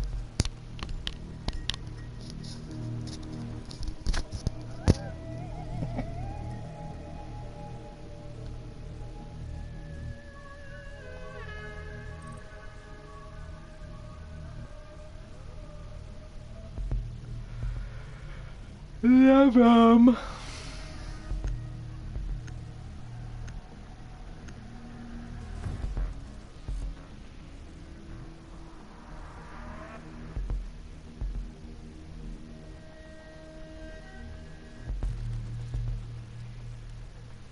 Barricade the room.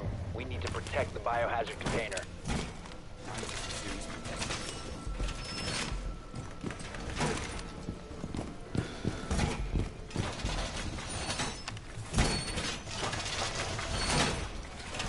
Op 4 located the biohazard container.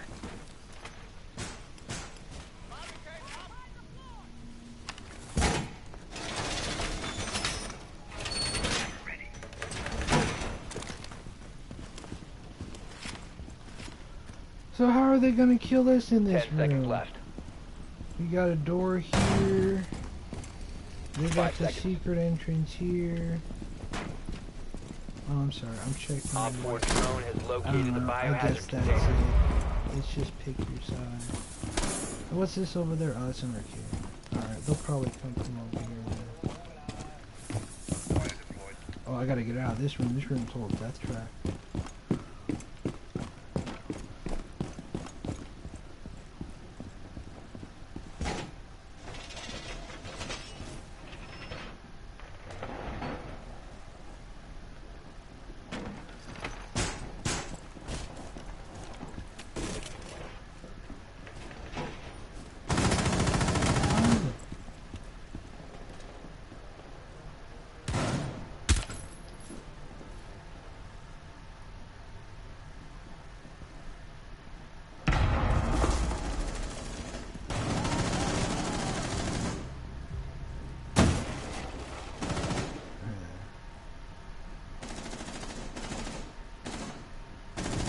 Op 4, last operator standing.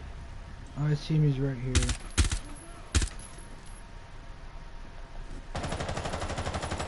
Careful, careful. They're kind of just trolling outside this door. They might leave now, though.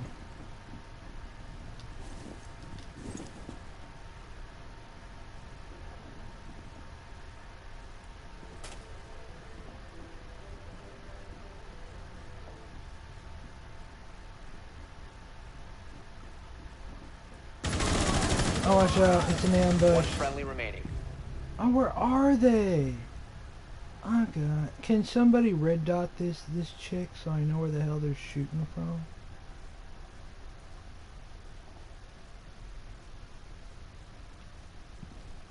Like this. This is total death.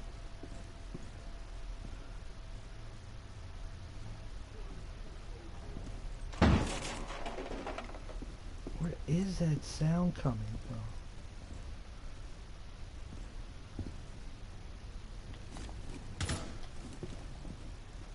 Where are they? Oh, God.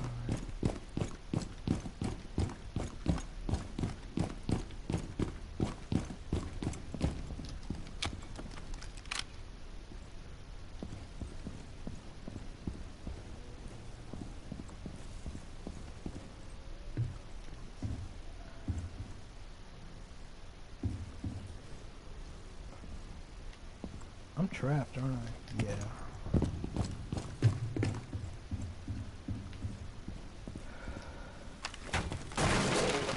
You will be detected if you remain in this area. You have been spotted by hostiles. Fall back. Is there any Op 4 is doors? securing the biohazard container. Intervene immediately. Thank you. Good God. Any markers? Any way to get through the damn... All friendlies were eliminated. Mission failure. Yeah, I'm just trying to fix... I'm just trying to clean up your mess for you. Like, seriously, I'm trying to say this, like, where are they? What direction are they coming from? Why aren't the people that are dead checking all the cameras? No matter, I mean, people hate that. They hate checking cameras. I'm the only person that does. Come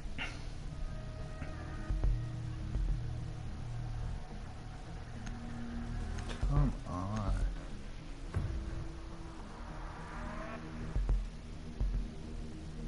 Come on. You have to understand, when you see on the TV active shooter, those cops, they don't just run in there. They quarantine it off. You have to just sit there and just wait for the people to get tired and sick of it, you see. It isn't like when you used to play Quake on the PC back in 1992, where you sat there and you friggin' ran around, jumped, bunny hopping all over the place just to axe somebody in the back. You ass, okay?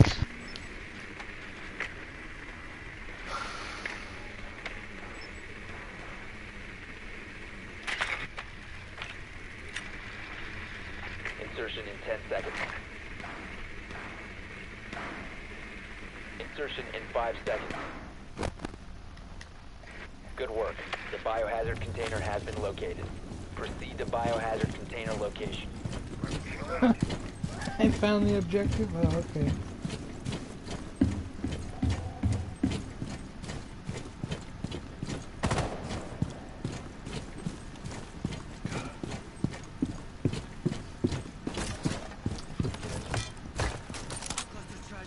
I may very well have to crack the whip on this, just so I can get out of here. This is getting a bit obnoxious.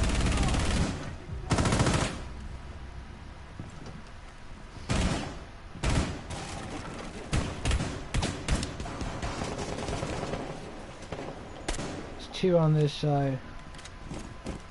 Get him. There you go.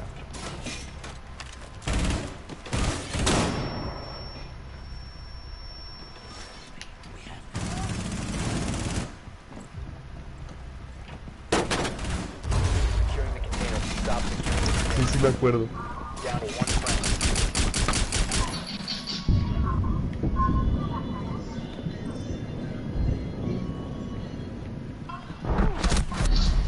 All friendlies have been eliminated.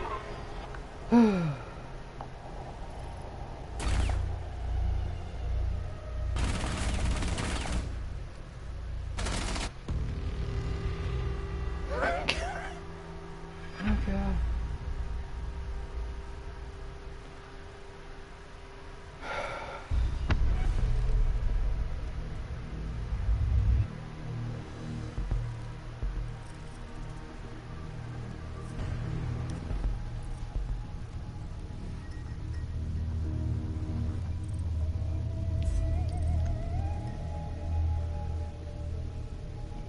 Yeah, this has gotta. I hate to do this to you, but I need to go. You made your point. I'm just gonna just drop the hammer and just ban the other team and get my win and go, because this is getting really obnoxious.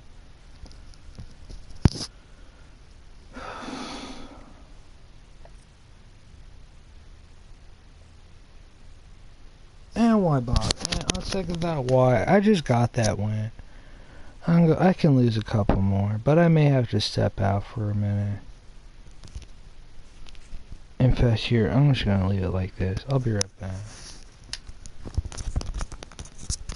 But I ain't going past 11 without a win. If it's 11 and I haven't won yet, somebody's getting chopped, okay?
I'm wrapping this sucker up, baby.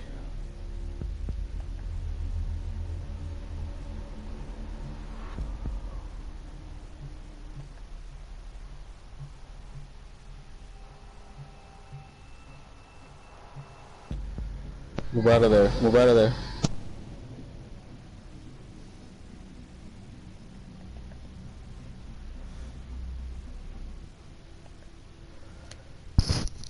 So do you believe me now? My wins are not like legitimate. Like when I win, it's just the system feeling bad for me.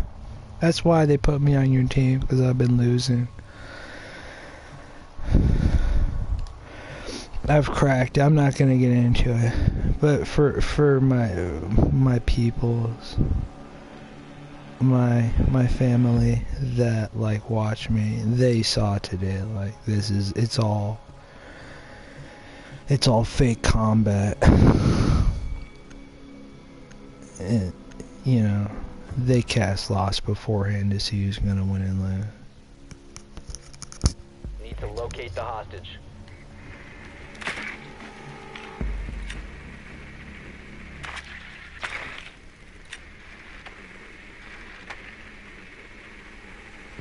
I'll probably just go back play some, I don't know, Elder Scrolls. I'll play GTA Online, but I robbed so many banks in GTA Online. I'm just so sick of it. And today's the reset T's out. I have no desire to play. If the next time if I ever do, I'm just gonna just hop in a fire truck and just put out fires and watch people kill me for putting out fires. Hostage located. That's what I do. Oh, they got. Is that a fire truck? No. That's what I do. I'm a firefighter in GTA Online.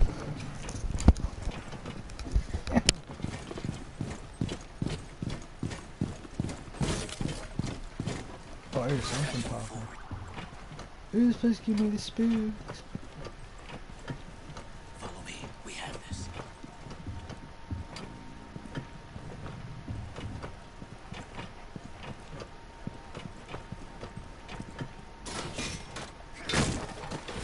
Move carefully.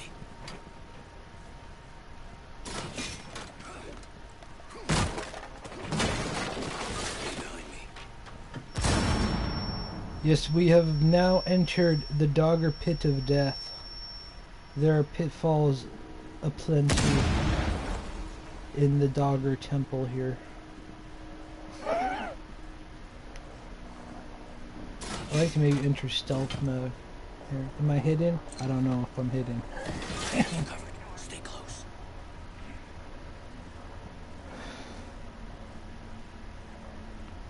Where are you? You're already way over there. Oh my god, there's bombs. They're trying to kill me over here by the front door.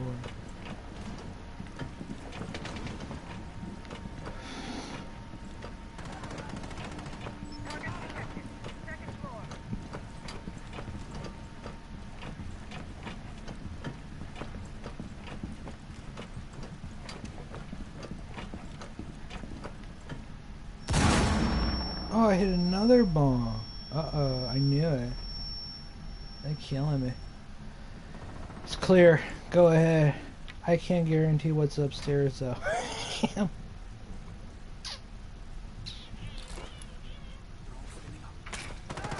behind me. What was that? Oh, the little drone one. Where did you spit that out of? Oh, there you are. I'm really trying not to troll you guys. Oh, here's something. This don't look good. We're gonna need the lead dragon claw for this door. Oh no. Let me pop it.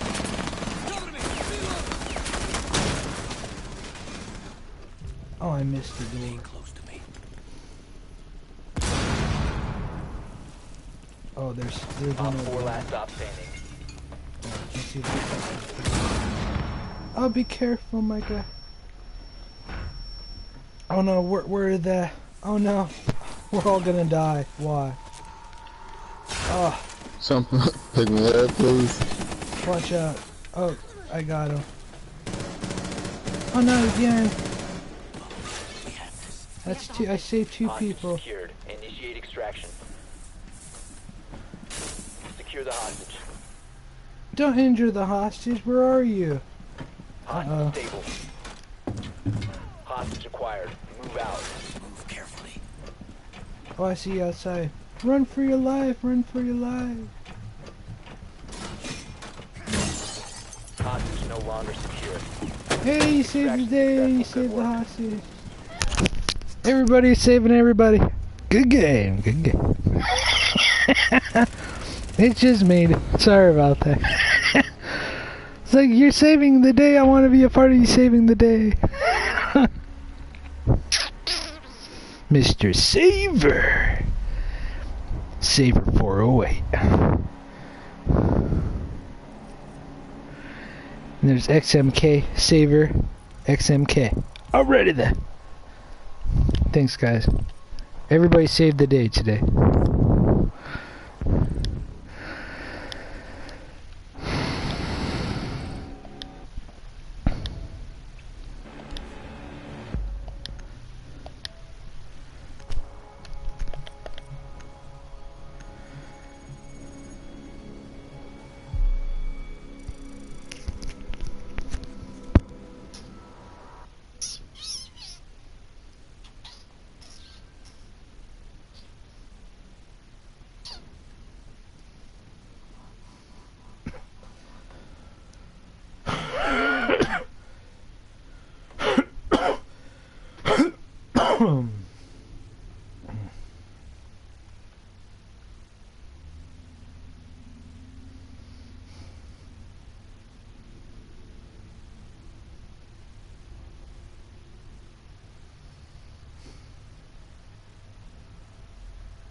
That place really was like a Dogger temple. There's so many traps in that place. Oh god.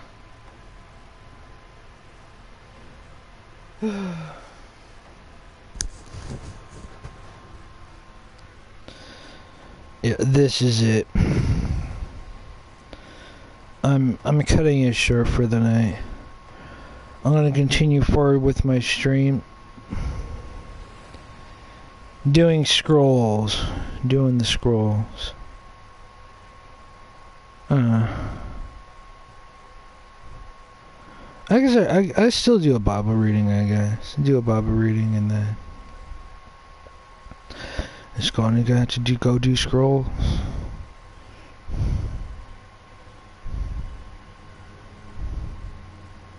That was it.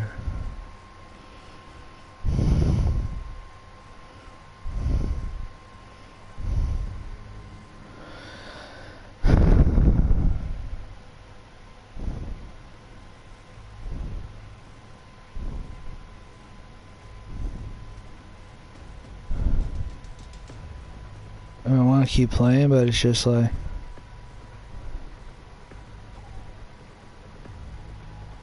there's really no purpose for me to.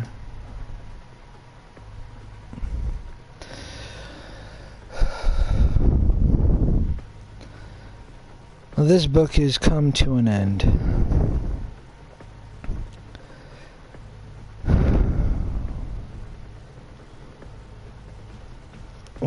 We are at the final chapters. I like to think I'd come back. And I mean, this game, just because I'm stopping, this game's still gonna be going on. I don't know what to say. I've traveled the world in this game. This is how it's always been for me. I just keep playing, all of a sudden it's just like, the game's over, man.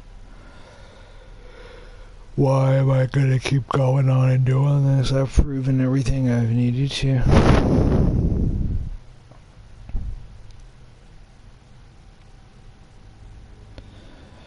There's so much today, we covered so much.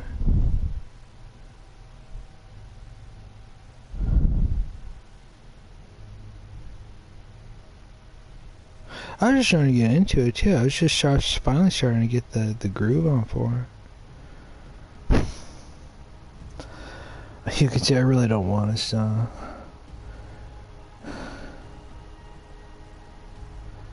I don't know.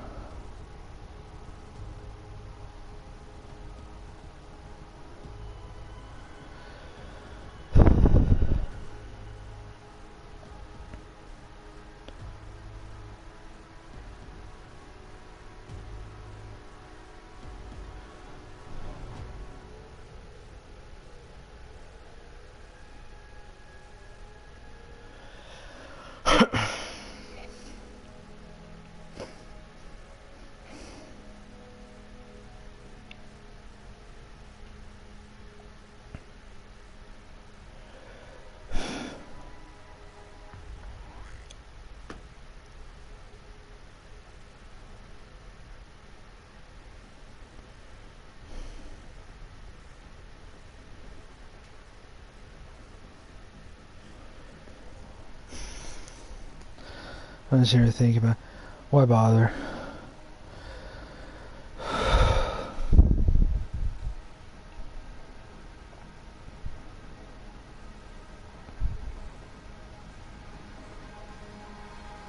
Well, I'm just gonna do a reading and cut it short, and then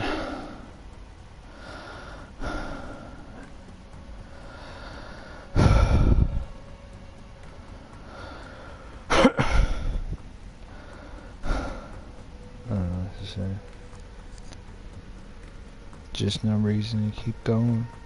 I've proven my point here. Let's get our commentary from God.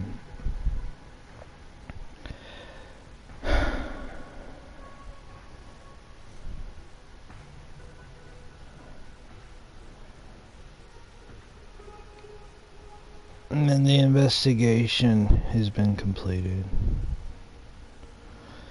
That was kind of like the gist of it.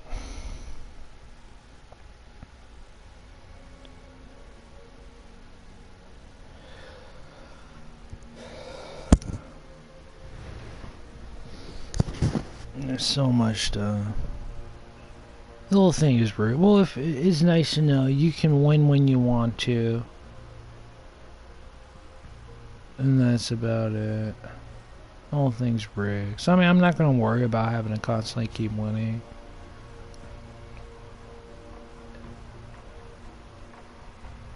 My faith in the truth will always be here now that I've shown you this. Even though I may not be here like playing it. You know, that's the best that's the best way to put it. Here, let's do the reading. Let's get the commentary from God. And I guess I'm just gonna go and do the scrolls. Just hitting the scrolls. That was major. What a great way to transition from the scrolls after that last game. Alright, we'll get the book and we'll do the do. We'll get the commentary from God. Brr, brr, brr.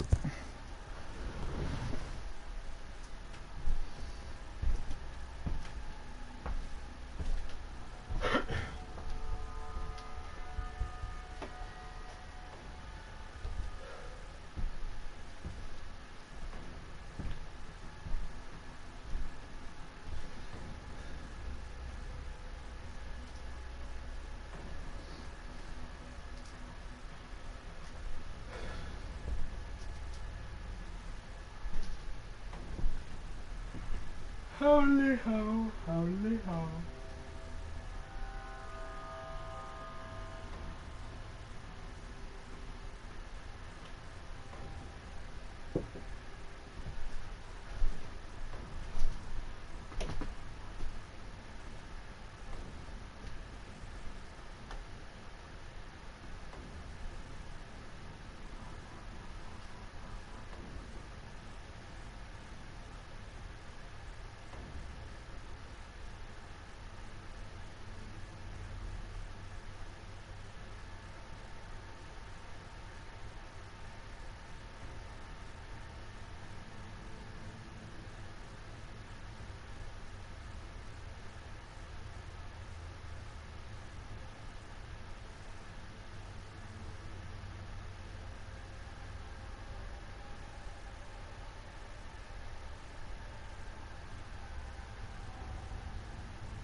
Yeah, hey, thanks again. I hate to say it, but I haven't watched this. I've been doing this.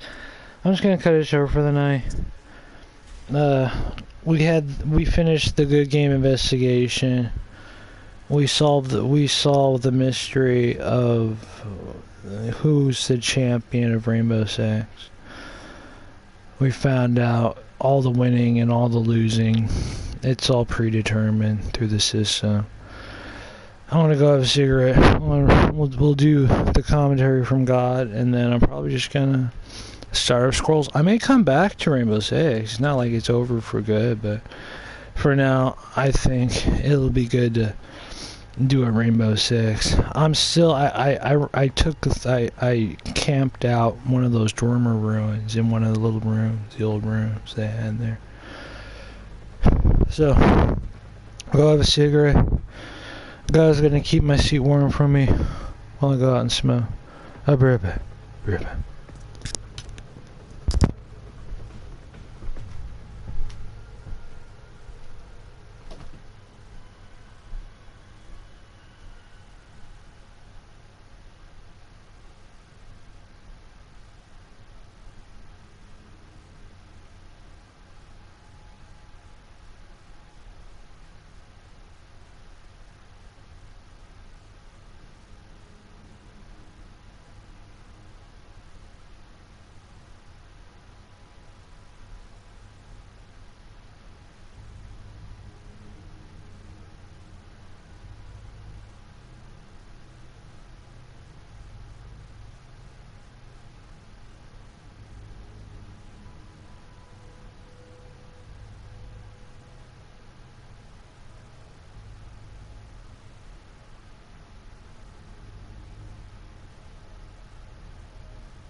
Okay, how about you read?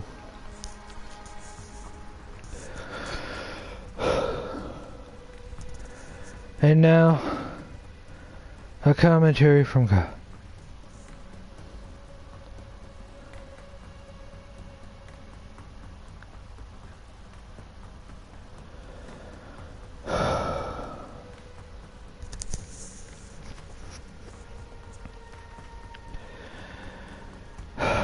After this, Jesus, knowing all was now finished, said, to fulfill the scripture, I thirst. A jar full of sour wine stood there. So they put a sponge full of the sour wine on a hyssop branch and held it to his mouth.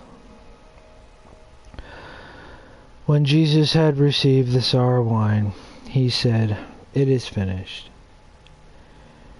And he bowed his head and gave up his spirit.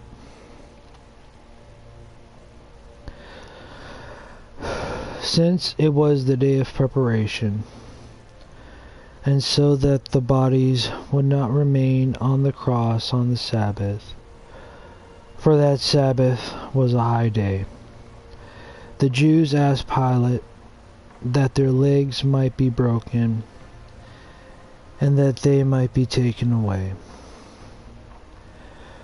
So the soldiers came and broke the legs of the first and of the other who had been crucified with him. But when they came to Jesus and saw that he was already dead, they did not break his legs. But one of the soldiers pierced his side with a spear, and at once there came out blood and water. He who saw it has borne witness. His testimony is true, and he knows that he is telling the truth, that you may also believe. For these things took place that the scripture might be fulfilled. Not one of his bones will be broken. And again another scripture says, They will look on him whom they have pierced.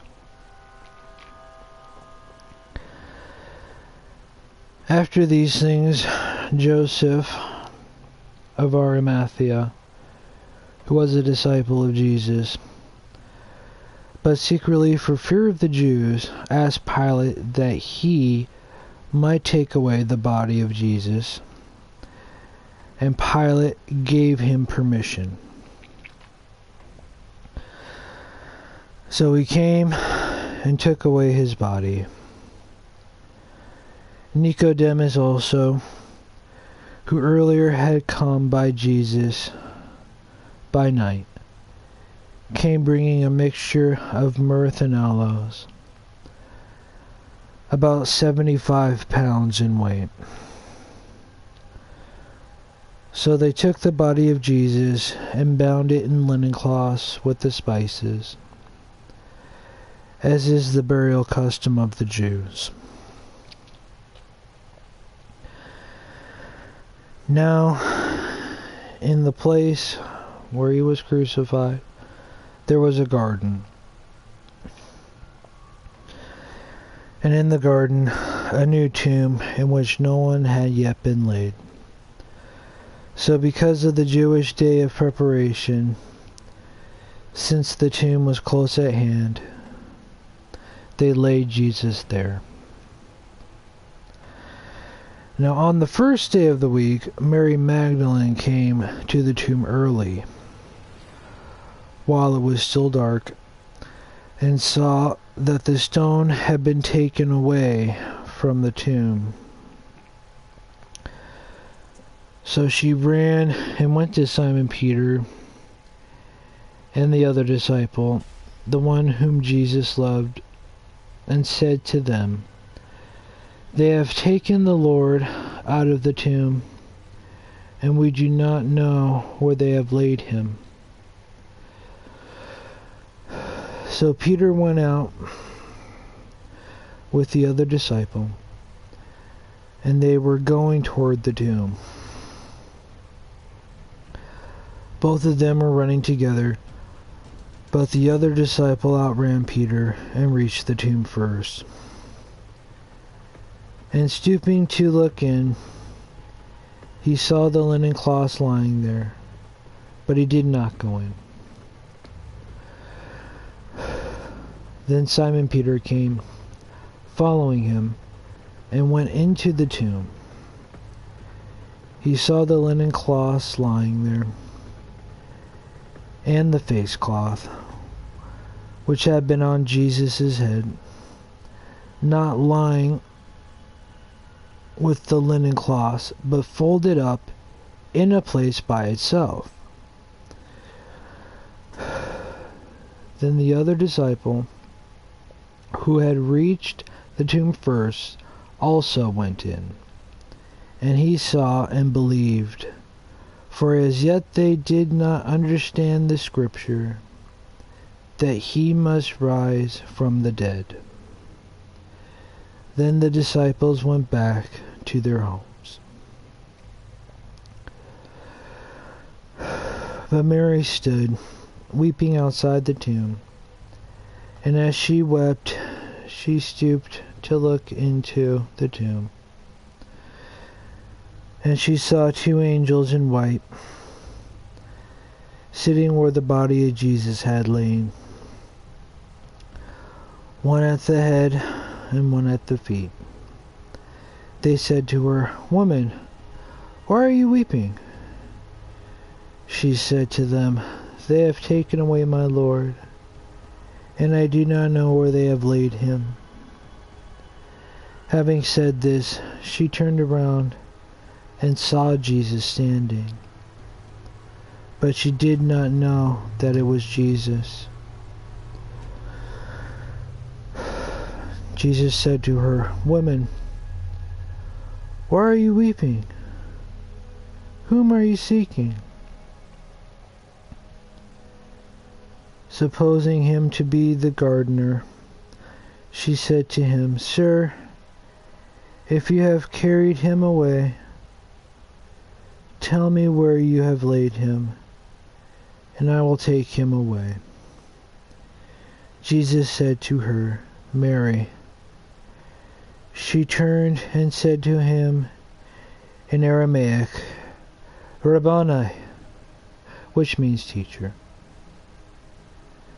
Jesus said to her, "Do not cling to me, for I have not yet ascended to the Father. But go to my brothers and say to them,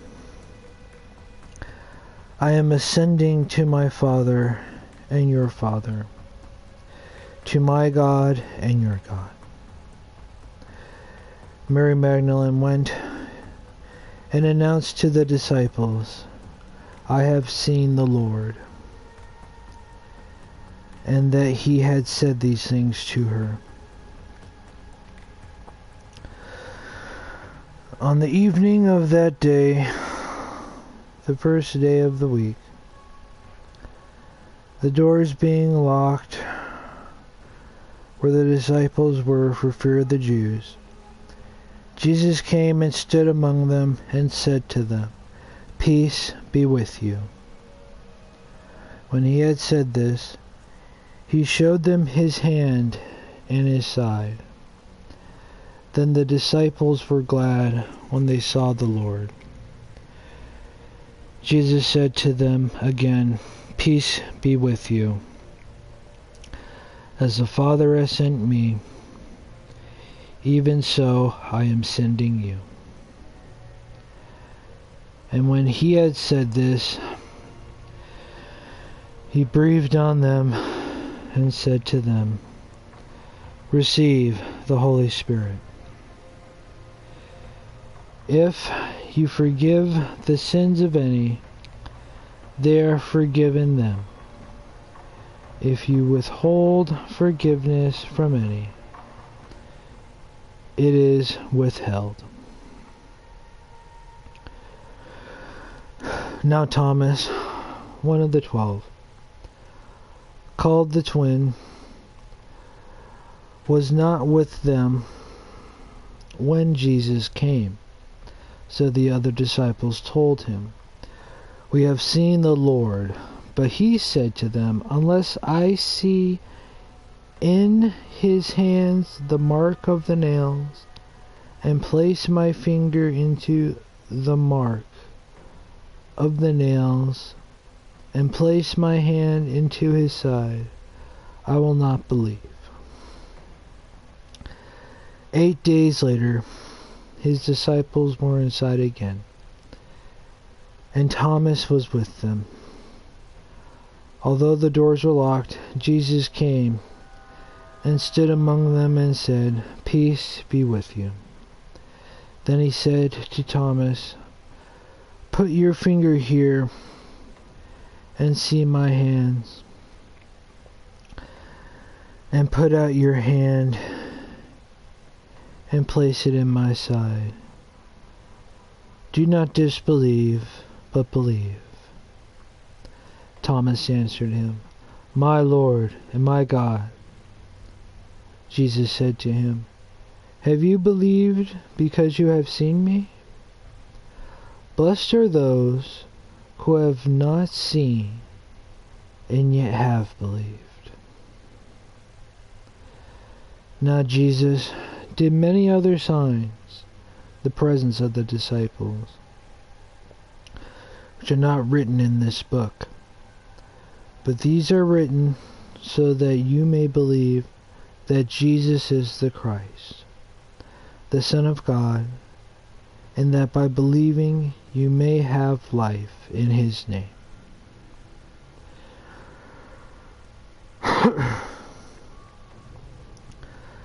After this, Jesus revealed himself again to the disciples by the Sea of Tiberias. And he revealed himself in this way: Simon Peter, Thomas called the twin, Nathanael of Cana in Galilee, the son of Zebedee, and 2 others of his disciples were together. Simon Peter said to them, "I am going fishing." They said to him, "We will go with you." They went out and got into the boat, but that night they caught nothing. Just as day was breaking, Jesus stood on the shore, yet the disciples did not know that it was Jesus.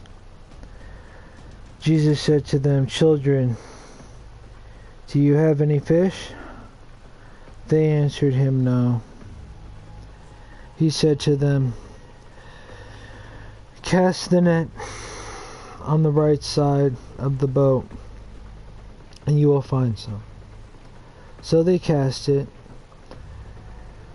and now they were not able to haul it in because of the quantity of fish. That disciple whom Jesus loved therefore said to Peter, "It is the Lord." When Simon Peter heard that it was the Lord, he put out his outer garment, for he was stripped for work, and threw himself into the sea. The other disciples came in the boat, dragged the net full of fish, for they were not far from the land, but about 100 yards off. When they got out on land, they saw a charcoal fire in place, with fish laid out on it, and bread. Jesus said to them, "Bring some of the fish that you have just caught." So Simon Peter went abroad and hauled the net ashore, full of large fish, 153 of them. And although there were so many, the net was not torn. Jesus said to them, "Come and have breakfast." Now none of the disciples dared ask him, "Who are you?" For they knew it was the Lord. Jesus came and took the bread and gave it to them, and so with the fish. This was now the third time that Jesus was revealed to the disciples after he was raised from the dead.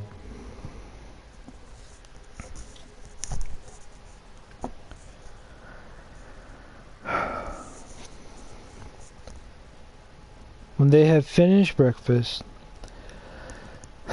Jesus said to Simon Peter, "Simon, son of John, do you love me more than these?" He said to him, "Yes, Lord, you know that I love you." He said to him, "Feed my lambs." He said to him a second time, "Simon, son of John, do you love me?" He said to him, "Yes, Lord, you know that I love you." He said to him, "Tend my sheep." He said to him the third time, "Simon, son of John, do you love me?" Peter was grieved because he said to him the third time, "Do you love me?" And he said to him, "Lord, you know everything. You know that I love you." Jesus said to him, "Feed my sheep. Truly, truly I say to you, when you were young, you used to dress yourself and walk wherever you wanted. But when you are old, you will stretch out your hands, and another will dress you and carry you where you do not want to go." This he said to show by what kind of death he was to glorify God. And after saying this, he said to him, "Follow me." Peter turned and saw the disciple whom Jesus loved following them, the one who also had leaned back against him during the supper and had said, "Lord, who is it that is going to betray you?" When Peter saw him, he said to Jesus, "Lord, what about this man?" Jesus said to him, "If it is my will that he remain until I come, what is it to you? You follow me." So the saying spread abroad amongst the brothers that this disciple was not to die. Yet Jesus did not say to him that he was not to die, but, "If it is my will that he remain until I come, what is that to you?" This is the disciple who is bearing witness about these things, and who has written these things. And we know that his testimony is true. Now there are also many other things that Jesus did. Were every one of them to be written, I suppose that the world itself could not contain the books that would be written.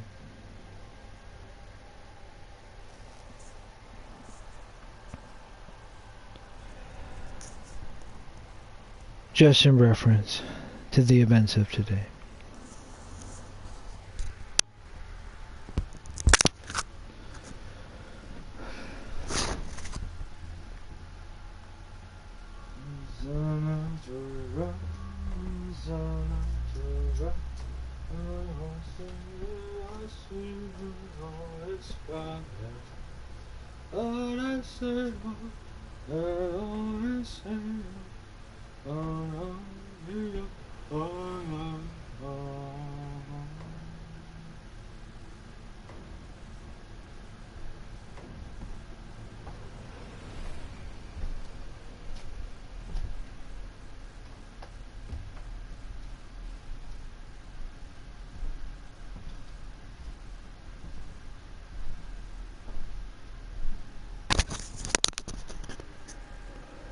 I ain't going to Skyrim in a minute here.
Alright then. I'm gonna load up some Elder Scrolls Skyrim. Thank you for inviting me into your home.